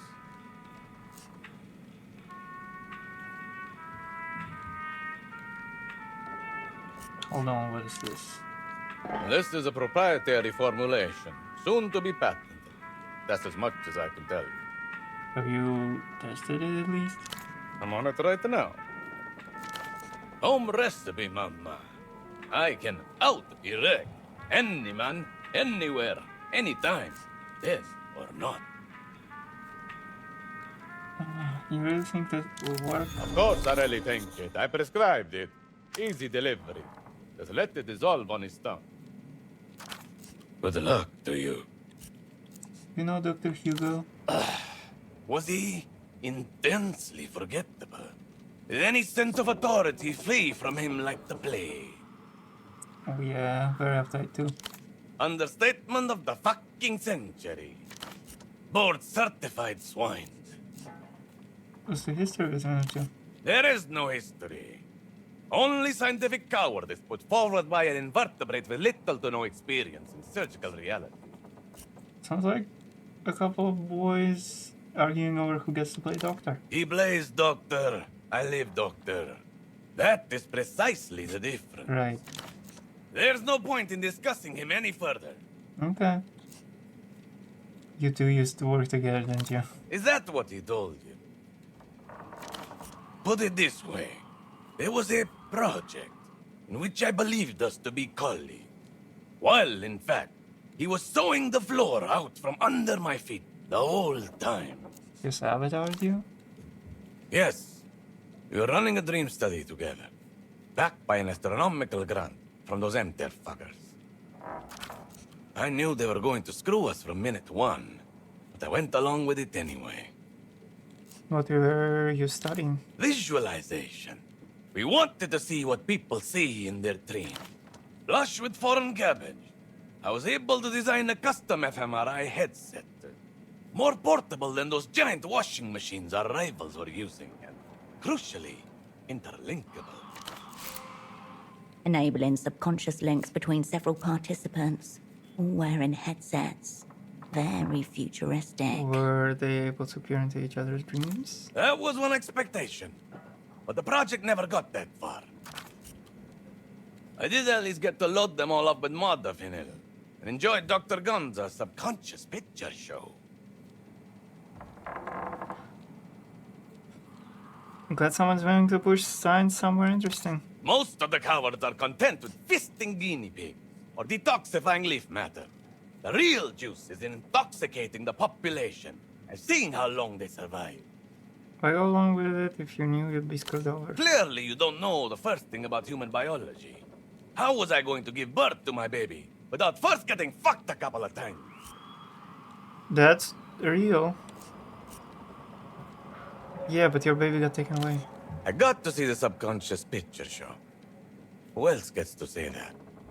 How did it all end? Abruptly, and in betrayal. I got a call from Abbe one morning. There's someone in the office for you. So I come in, trustingly, like a slaughterhouse animal.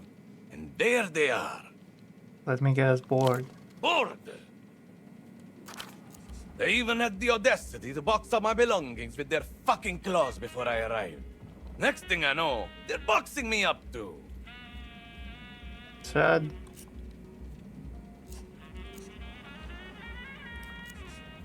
They must have given you a reason. These were not question-answering goons. That's why Nabe had been plotting it for ages, clearly. Having nearly missed the fucking boat once, he wanted to seize control of the study for his own purposes. Why do you dislike him? Hate is a better word for it. My theory is that dullness he exudes is the result of a fungus of some kind. A parasitic brain mold playing at the motor cortex. Like a child with a joystick. Wouldn't a brain fungus just kill him? Eventually. Sure. There are plenty of fungi that control ants and beetles.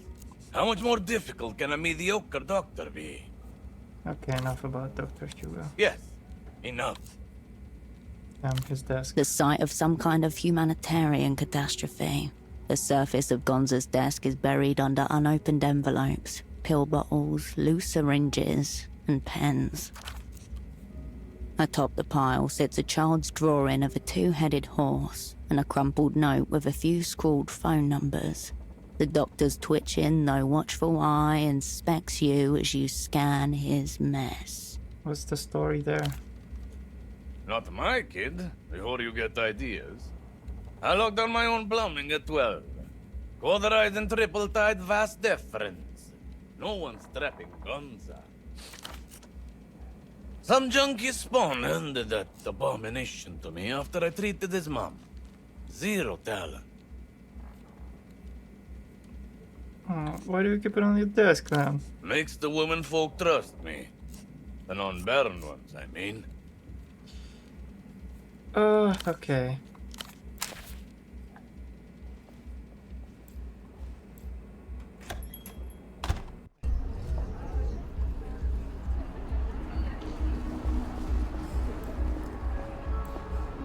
The teenage boy nods hesitantly.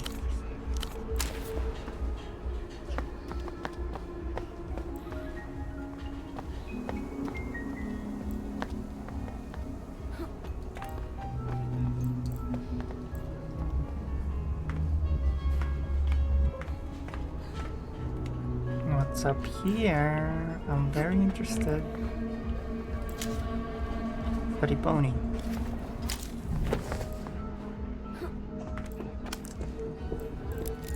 Someone's been using this IC as a stash. Ooh. Good wedge.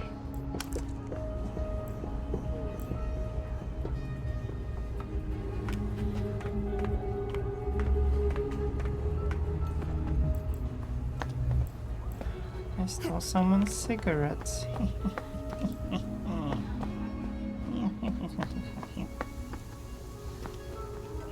I saw it. Whatever.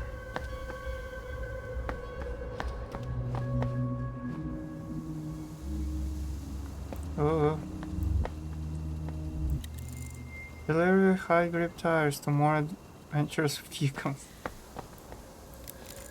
An ad for a new film. The release date was 6 months ago.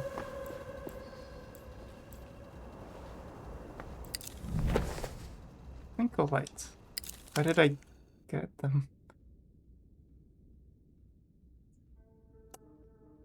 Inspect. The pink paper tab is no bigger than a fingernail.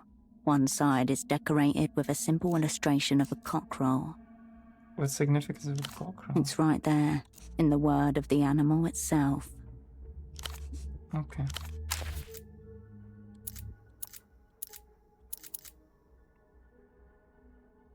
Wait, oh my god.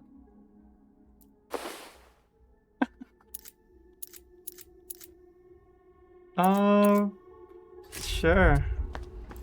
I'm cool now. I twinkle.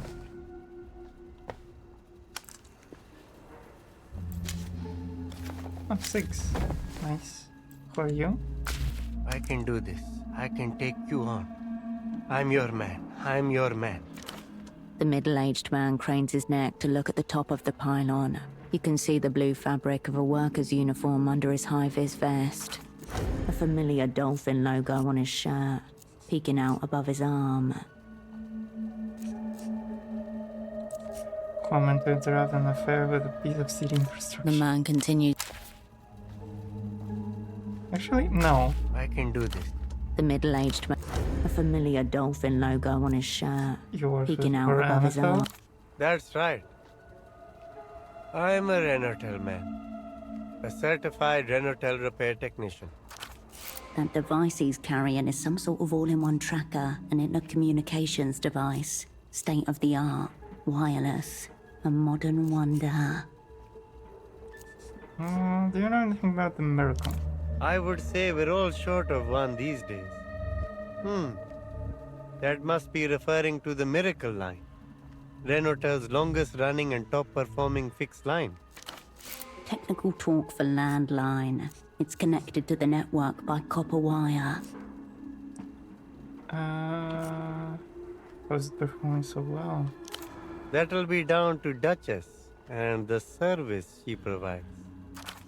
The way he said service, like he meant It's a Cycline? Yes, operated by Renotel, manned by the inimitable Duchess. Where can I find this miracle? It's the old payphone along the back ways, west of the docks. Okay. Sure. Arduino man, of tempo. There's a guy running around with suit of glasses. You'll have to be more specific. Seen a couple of guys who match that description.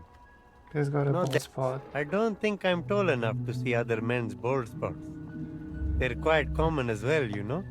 White shirt, brown trousers. The uniform of all those type of men. You'll have to give me something else. Where did you last see any of them? Good point. It's been a while since I saw them. Long enough that I don't remember where. Pseudopod wouldn't have been here a while ago. Right you are. How about your tractor? It's a Voskhod auto negotiator. Brand new. I can't keep up with all these futuristic devices. What does it do? Lots of things. Primarily it picks up wireless networks. But it also detects radio frequencies and other electrical signals, so you can track their source. Mainly I use it to locate all terminal boxes and arteries, and diagnose any problems with them. You'd rather do things the old-fashioned way? Cables would certainly be more relevant to my experience, but I'm retired. From that sort of work, at least. That's one on from I wish I could say that, but it's an integral part of my job. What are you doing here? Oh, it's just me trying and failing to do my job. Again. A feeling you know well enough. I'm familiar with the concept of work struggles. It's embarrassing, really. I'm overqualified for this position, and yet I can't even do the simplest tasks asked of me. What he says doesn't add up. The logic is broken. I get it. I can't even fix a fax machine. Really? It's often a trivial issue with them. A part slightly out of place or the paper is jammed. I wish that was the extent of my problems. What is it you do? I'm hired to perform any necessary maintenance on the arteries. Technical words that only mean something to those with the prerequisite knowledge. I'm still unclear what these arteries are. The wireless phone network is routed through electronic boxes called arteries. They work like the old terminal boxes, like the one attached to this pylon, except there are no cables or wires. Renotel has been upgrading its payphones across the city. They pretty much all run on wireless signals now. We stride forward boldly into the immaterial future. Strange, isn't it? We can send telephony data through the air now using radiophonics. Renotel is developing a range of products with this technology, including portable phones, intercoms, headsets, and cordless scanners. You may have been on ice for 5 years. The inexorable march of progress certainly is not. Even the Miracle Line is wireless? No, actually, that's the only exception. It still runs on good old-fashioned cables. Do an upgrade then. Technically, yes. However, the line cannot go down. Not even for a second. Which means it cannot be serviced or upgraded. First thing they told me when I joined. The reason being, or so I've heard, is that Renotel would incur a bill of such whopping proportions that it could risk the whole company going under. A secret powerful enough to face the entire corporation. What else do you know? No further details, unfortunately. It's just one of those stories that gets circulated among the staff. The unrealized loss, they call it. The company's big secret, gnawing away at its foundation like a rat in the shadows.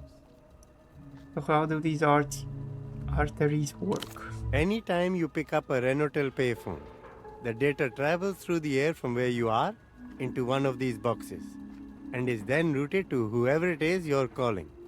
What if I'm using a non-Renatel payphone? There are no non-Renotel payphones left in Portofino. Mr. Reno has an exclusive contract. The result of non-competitive bidding and a bit of self-dealing on the part of the city's governing elite. Who's Reno? The owner of Renotel. The rich guy at the top of it all. The company is named after him. Imagine being the one man in charge of telecommunications across the city. As long as the payphones work, I don't really care. I guess so. Doesn't make my job any easier, though. So you have to fix something up there? Yes, one of the old terminals. It's a terrible tangle of cables up there, but I can handle that. The part I'm struggling with is climbing up this ladder. I'm acrophobic, one of my many fears. A man stood on a cliff's edge, constantly expecting even the ground to fall from under him. I can climb up there for you. Oh no, you really shouldn't. Not only is it dangerous, but qualified Renotel technicians are the only persons permitted up there. What is it you need to do? It's complicated. Not something I can teach you in a day. You don't need his guidance. Wires and cables are the same everywhere, and you are their master.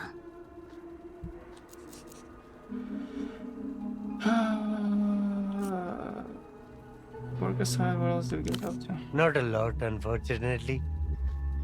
I do collect magnets, though. That's probably the most fun thing about me. Why magnets? It's a lifetime hobby.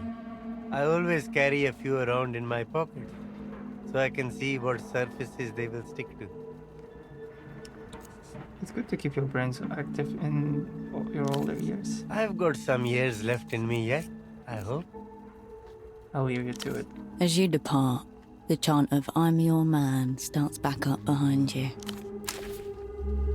You can do it, my man. Short climb to the top. Oh, shop.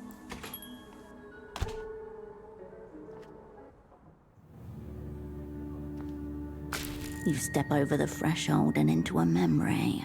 This place, this bar, the center of the frozen world. Old schnapps and the faded sour cologne of body odor and bleach. Soft yellow light filtered through cracked shades. The rumble of the ice machine. A hissing television. Exactly how you remember it. Favorite den of Keysok's local Pelota squad and their partisans, as well as a certain disgraced spy of the Operant Bureau. Breathe it in. Stale air circulates your lungs. The taste is familiar.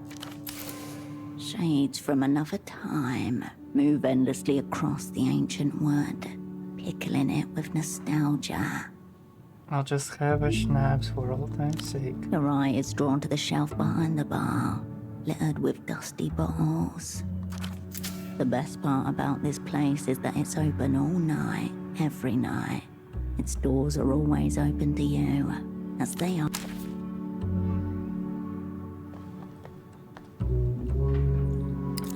Okay. Thoughts, right. Reinforces her great manner skill, potential color is skill, potential violation. When purchasing cigarettes, alcohol, coffee, temporarily lose reinforced effects, gain intellect disadvantage. I'm not gonna purchase anything, so fine. Check it out, Hirsch. The creditorial equivalent of a mountain. An impossible weight somehow lifted, just waiting for the disturbance that will bring down the avalanche. This is about the miracle line, right? It's about everything. By some estimates, the entire world is 3 trillion sol in debt.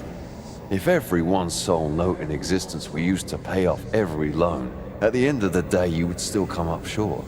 Sounds like a stupid system. It's only stupid for those in the losing position. The ones who think they have to pay back every penny. The good news is, you don't have to be one of those people. Debts have to be paid. That's what basic soul morality. Words spoken by a very slick cunt as he zips by on a nimbus of infinite credit. Debt is platonic, Hirsch. Big or small, it doesn't exist as long as you don't pay it. Cool. Let's keep this relationship platonic. Now you're talking. Your new imaginary girlfriend is called Credit, and you can do whatever you want with her.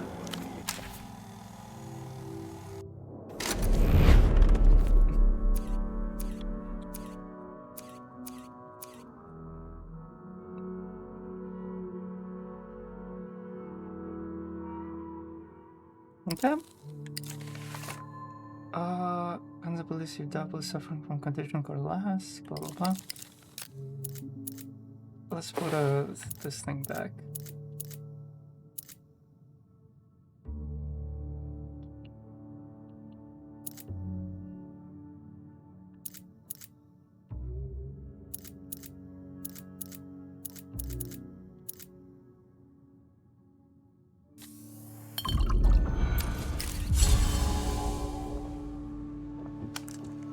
In the machine aisles is a lineup of smokes canned. If you change your mind. Toilet. On the wall above, mounted like the taxidermied head of a bull moose, is a toilet. Toilet. Scratched and yellowed porcelain. A notable smudge on the lip of the sea. Brownish. The smudge is not what it appears to be. Not the most obvious suspect, at least. Disgusting. From across the room, the bartender notices your gaze and the expression on your face. Don't worry. The smudge on the rim is just blood. What's the story here? 83. Kisok versus Recreación.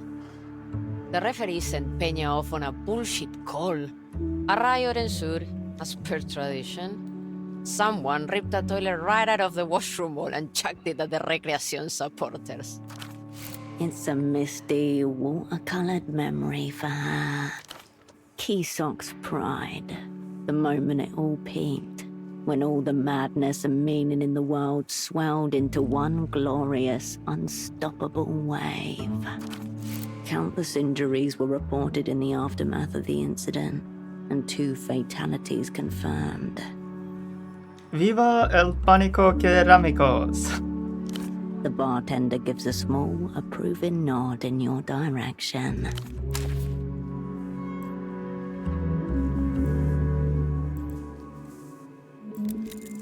I mean, you list 14 varieties of schnapps. What'll you have?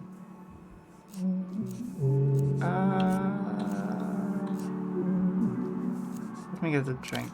You have choices? Schnapps. Your money, your liver. Thoughts violated. I don't care. I got... You ever came in here with coalescent glasses brown jacket? Friend of yours? He's a fellow Sokan porter with gun rogue. He was here a few days ago. Seems to have come in to have a chat with your man over in the corner booth. She gestures towards an older man in a booth. His back is to you. Strange. He said he was expecting someone like you. Probably just a dirty old man, enlisting the bartender in his pickup scheme.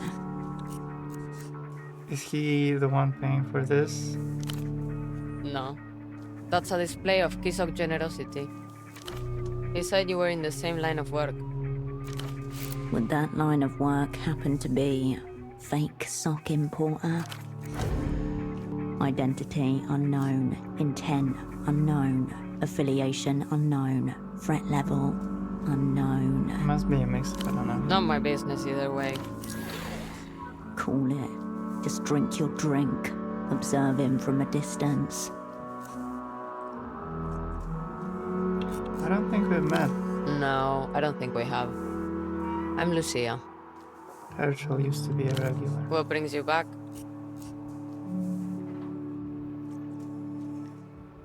Atoning for my past mistake. I'm here for a job. I know how that is. What do you have? It's in the house. I have one of your 4 local shops. She reaches for a half-full bottle of pink-tinged liqueur. In due course, a small trumpet-shaped glass appears before you. Yes. The glass makes a little thunk as it hits the bar. You down it in one go, as is tradition.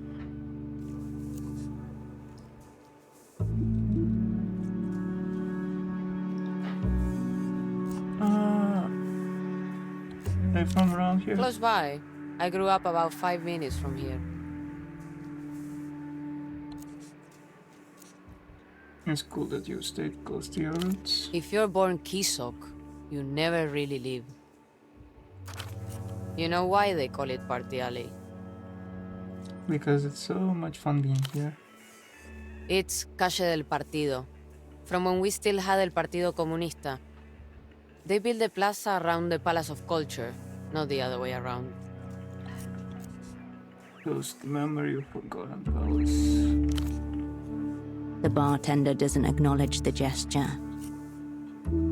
See you around. See you.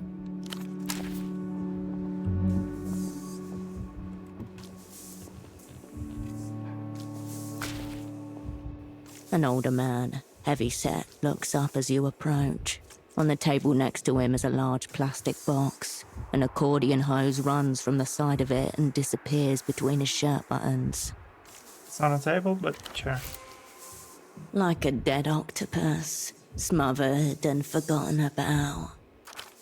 Aperia, fun of you to drop by. Though a bit earlier than I was expecting. It should be said that you've never seen this man before in your life. No matter. You're here now. That's what counts.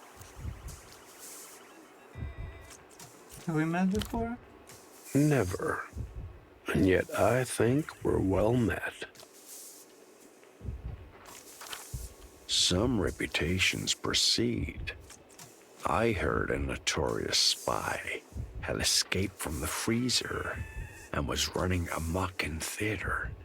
Had to see for myself. This man must be part of our welcoming committee. The gang's legend spreads far and wide. Now here you are, in living color. Cascade, known to some as Herschel Wilk. You might still be able to play this off.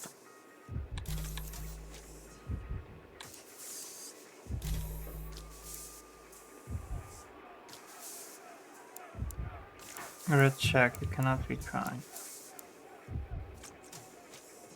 Roll at least 8. Let's try. Four. Oh! There we go. You've been here before. This is your home pitch. Act like it. Your reputation must be shit if I don't recognize it, but I don't recognize me here. Of course, recognition's a dangerous quality in our profession. Still, most would say it's preferable to being a null entity.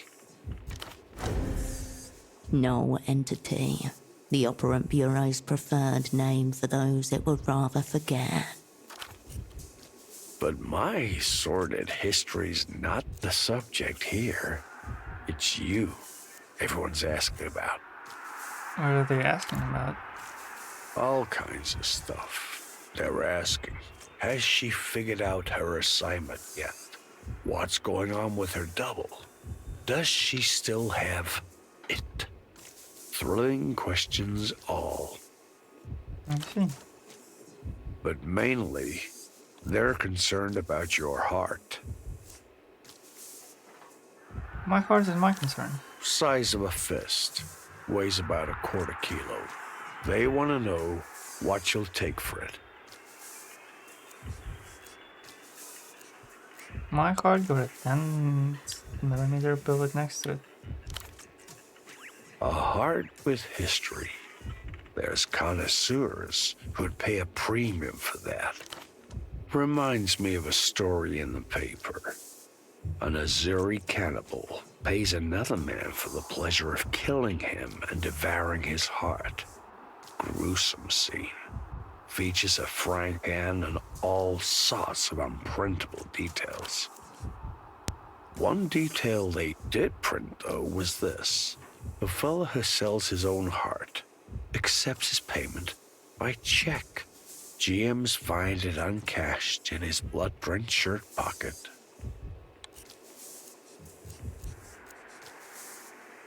Is there a moral to the story? Absolutely. If you don't set your own price, the market will. The Opera have dropped you in a river of shit. Maybe I can help you get yourself out of it. Is your heart in there? This thing? No. This is just the plastic box that keeps me from shaking the Manus Fati. To shake the hand of fate is to die in this part of the world. Gentle electronic tones rise and... Last I heard, the original article was sitting on a desk in a third-level sub-basement somewhere in Nevessa. Story for another time, I'd say. So how much was your heart worth? My business, I'd say. What are you doing here? This was your old haunt, was it not? See why you're drawn to it. Spacious, decent sightlines. Noisy enough to make bugging impractical. At this hour, the bar is the closest it gets to busy. A half-dozen customers or so chatter, or idly watch a pelota match. The two of you attract no particular attention.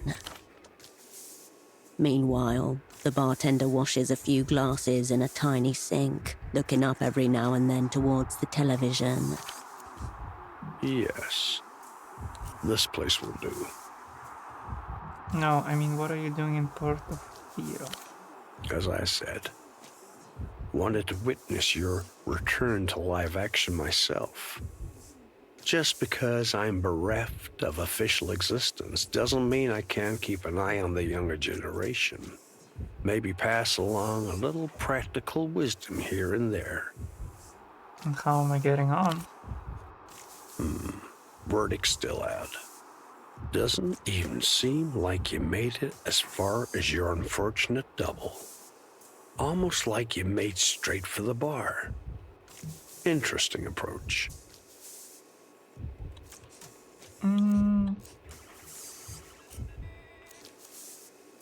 Watch and learn, old man. The new school is in control. Barbarous youth storming the gates, hoisting its dirty flag. You got age on your side, but have you got it? Rhetorical question remains to be seen. Who is this man?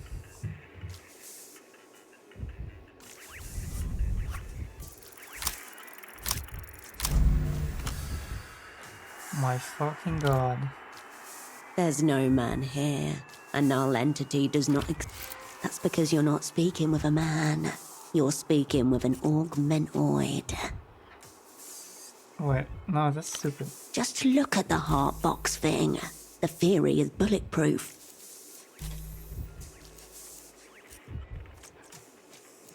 Okay, that should go. Till next time, operand.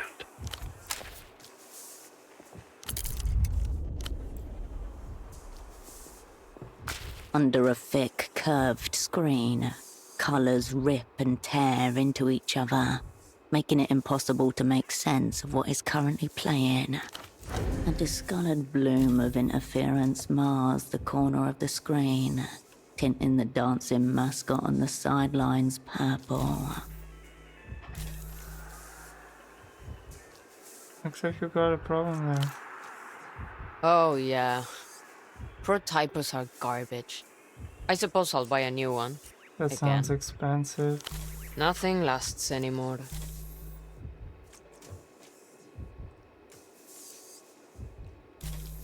What's wrong with the picture?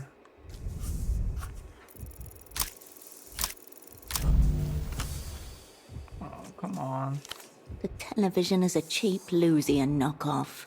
These things start falling apart as soon as they're lifted off the assembly line.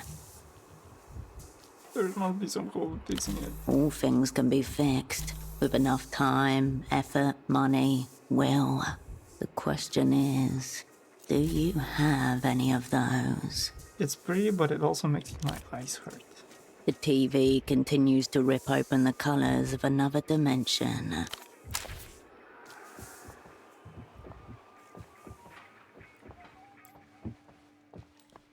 Oh.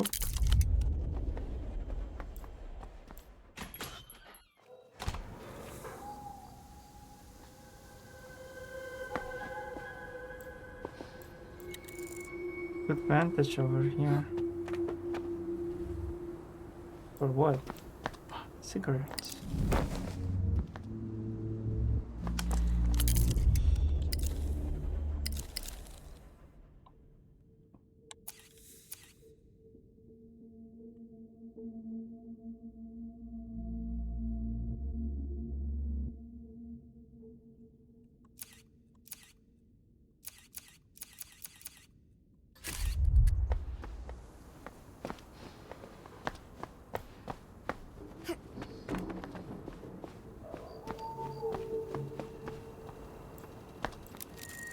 Party alley.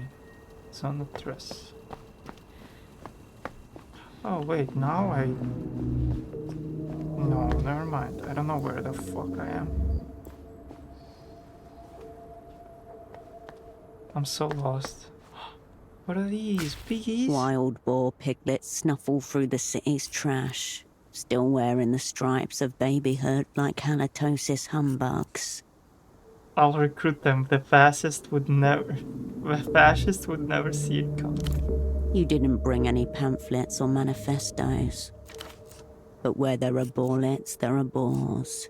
An adult can be up to 500 pounds of bristled, pitiless hog with tusks.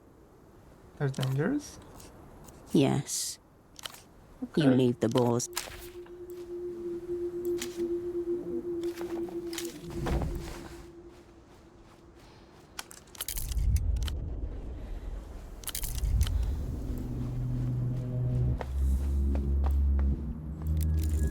Custom Storm blister packs for Core Slate card game.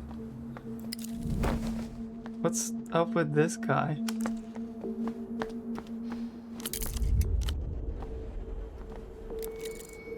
Something catches your eye.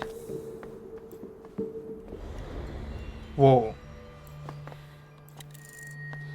Polaris Silent Watchman oversees the shrine from the Contrite service.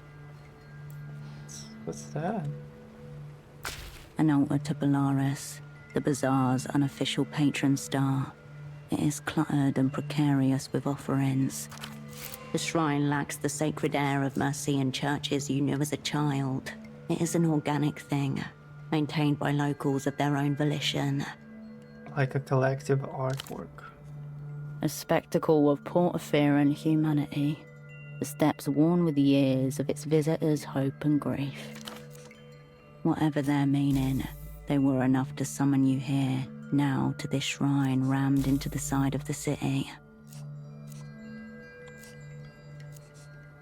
Look at the elegies.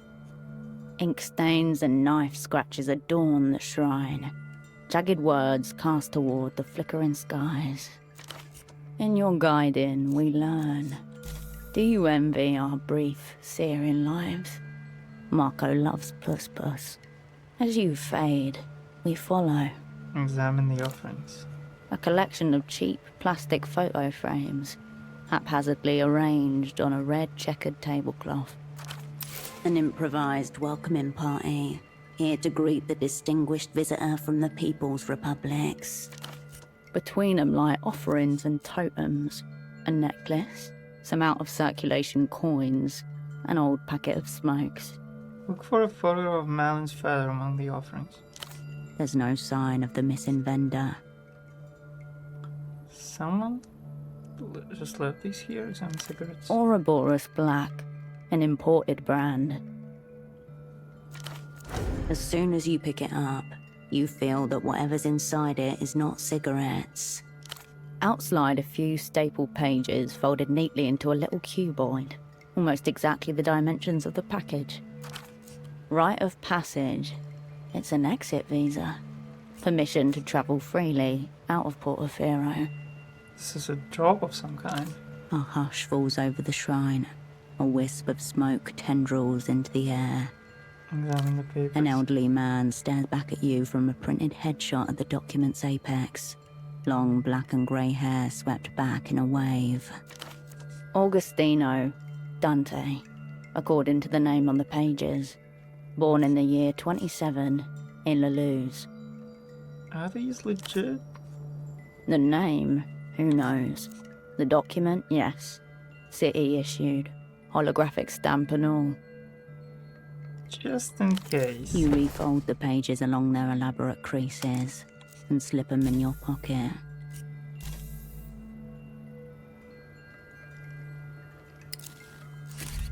You know what? Let's go. Really? Why am I so unlucky with dice? Pinch your eyes tight, but no words come. And why would they? Astrology all made up anyway.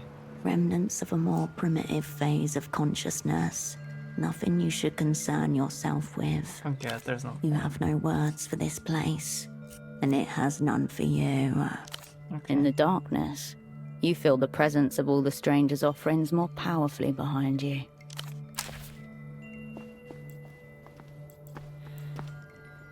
Right. No. Perspective shift. No. Okay, now I sort of recognize where I am.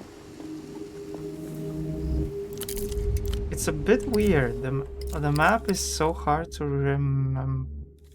memorize. So, technically speaking, if I go back here, back up here, and then this way down, maybe? Oh, what's that? Open flames, including lit cigarettes. Balls. So if I go this way, I should get to somewhere familiar. Oh, there we go. Okay.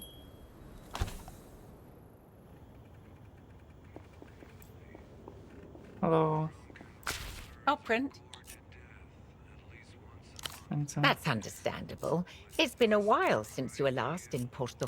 Okay. Of course. I'll be here if you... I don't need anything. Bad news. The fax machine has not fixed itself. Let's try it. Okay.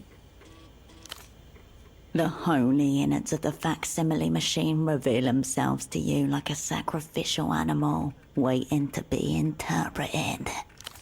You're looking at a Sugar Hill Executive Series 2, a cursed model, plagued by numerous debilities, most commonly a chronically misaligned paper tray.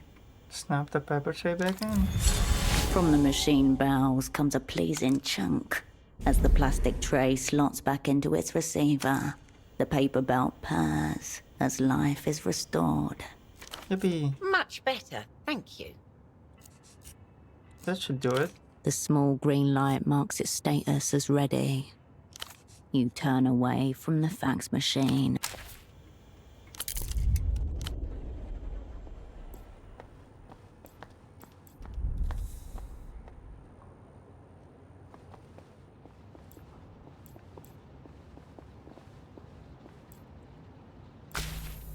You return to your double-splayed, upturned body.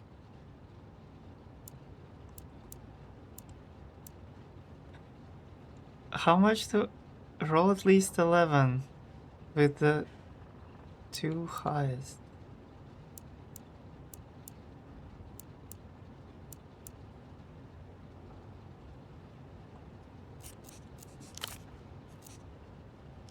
Okay. Dang, I missed a lot, I guess. You missed some things.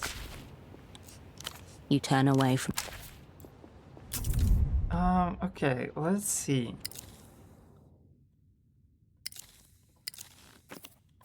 I have 1 skill point. That's something. So I need... What am I checking? You return to your double-splayed, upturned body. Do I have any clothing that improves? Answers, coordination... -1. Coordination +1. Instincts +1. +1.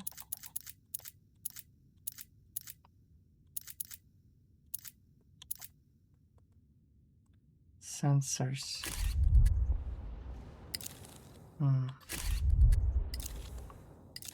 I mean...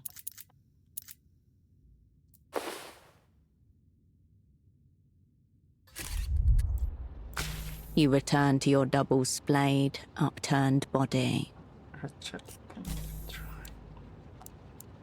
35% chance though, so low. I don't know if we'll be... You return to the... You leave the trap. Bedroom wall. Peeling wallpaper hangs above your bed. Uninspiring. Faded patterns. A great void of expression. This would be perfect place to hang a poster. A shadow from a passing aerotram crosses the wall momentarily. A flicker of light, arranged by the cosmos, as if to wink at you. Hang up reality simulation flyer. Bagman watches on approvingly as you secure his position. Considering what you've done to the wall. You step back and survey your decorative efforts so far, paper on paper, dwarfed by the enormity of the void that surrounds it. It's a bit shit, isn't it? Shit or not, this is much more than what you had before. True.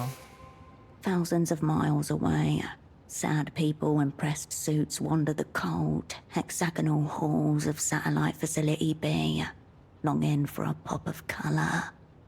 The wall feels less dreary as you turn away from it. Okay.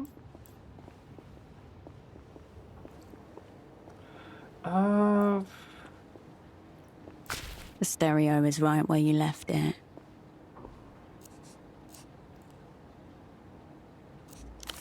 You step away. You return to your double-splayed, upturned body. 35% chance.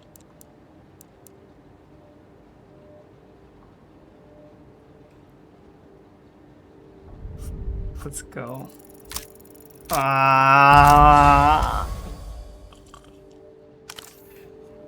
Cabbies in mouth. Okay, what now?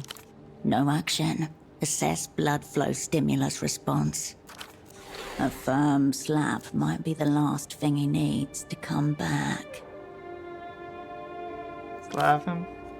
The movement dislodges a droplet of drool from his lip and leaves a bright red welt on his cheek. I'm surprised how much luck you have with dice.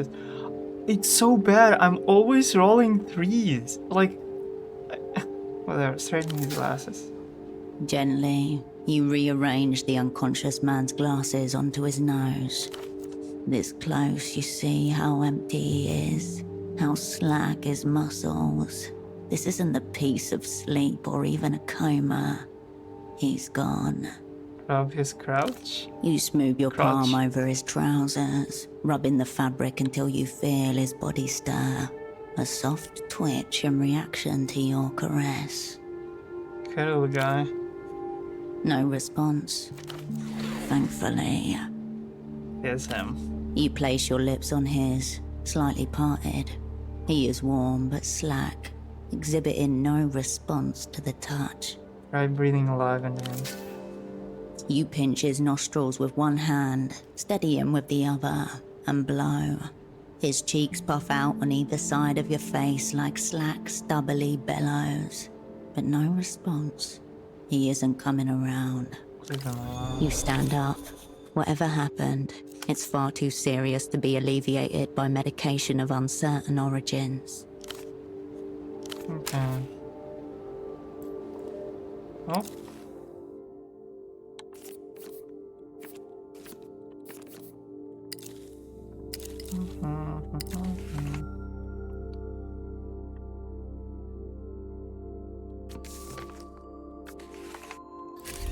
Okay, let's sleep, I The guess. bed welcomes you for a soft slumber.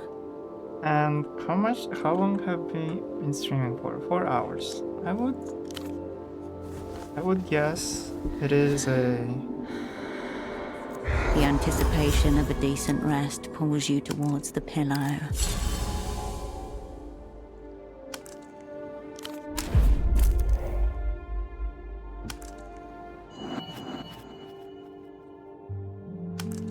Status is like lost. Checks unlocked, those skills, okay.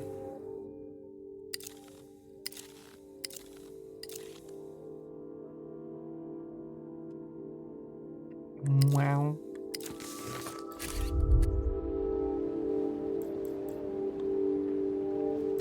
You return to your double. Okay, I'm gonna call it.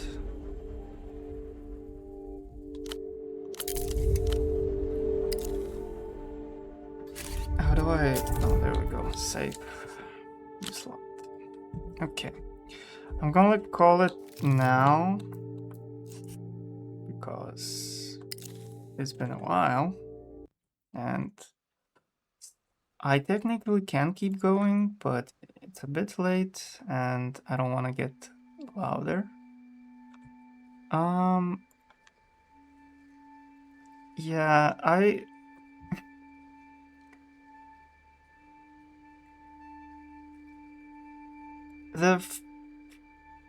so far,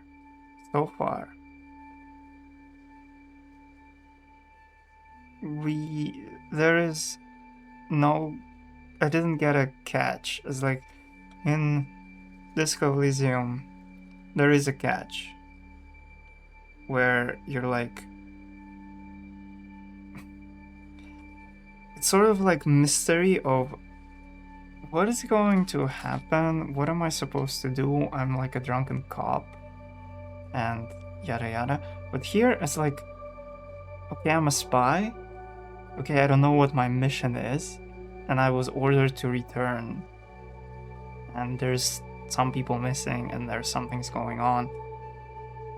The problem is, maybe like I was too distracting doing some side quest activities or something like that, but so far nothing really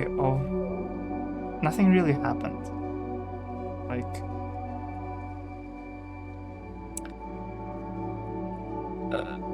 I guess we got to know a world a little bit more and political stuff, but that's it. There's nothing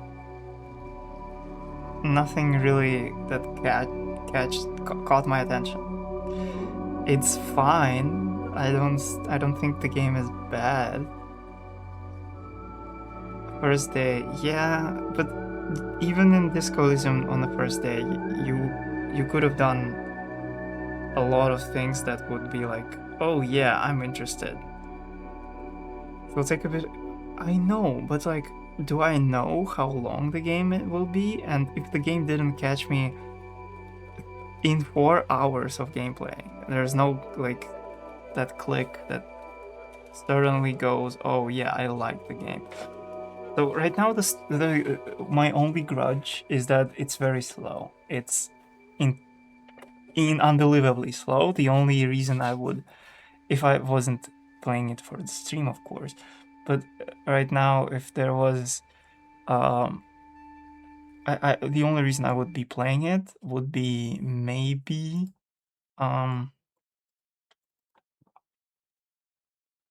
what the hell? Okay. The only reason would be maybe, how do I even say it?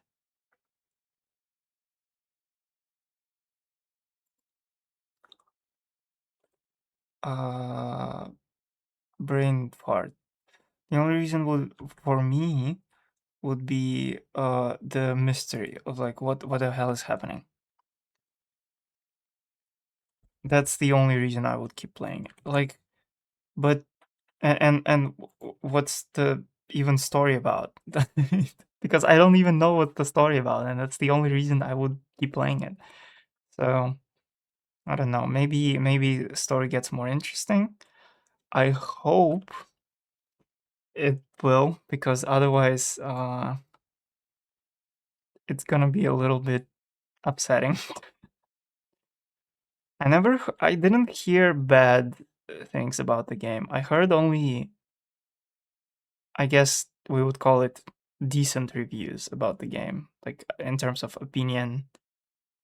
And but I hope it gets a little bit more interesting than whatever it is right now. Anyway, I will not be raiding anyone today because there's not many people I can raid because it's kind of late, and all the people who we usually raid are not streaming, and any other I'm not gonna not gonna raid anyone who is also playing the game because that might be spoilers. So we'll finish on that. I will just keep the stream running for a bit. I'm gonna launch a 30-second ad break just to squeeze some money out of you. But thanks for watching, and bye.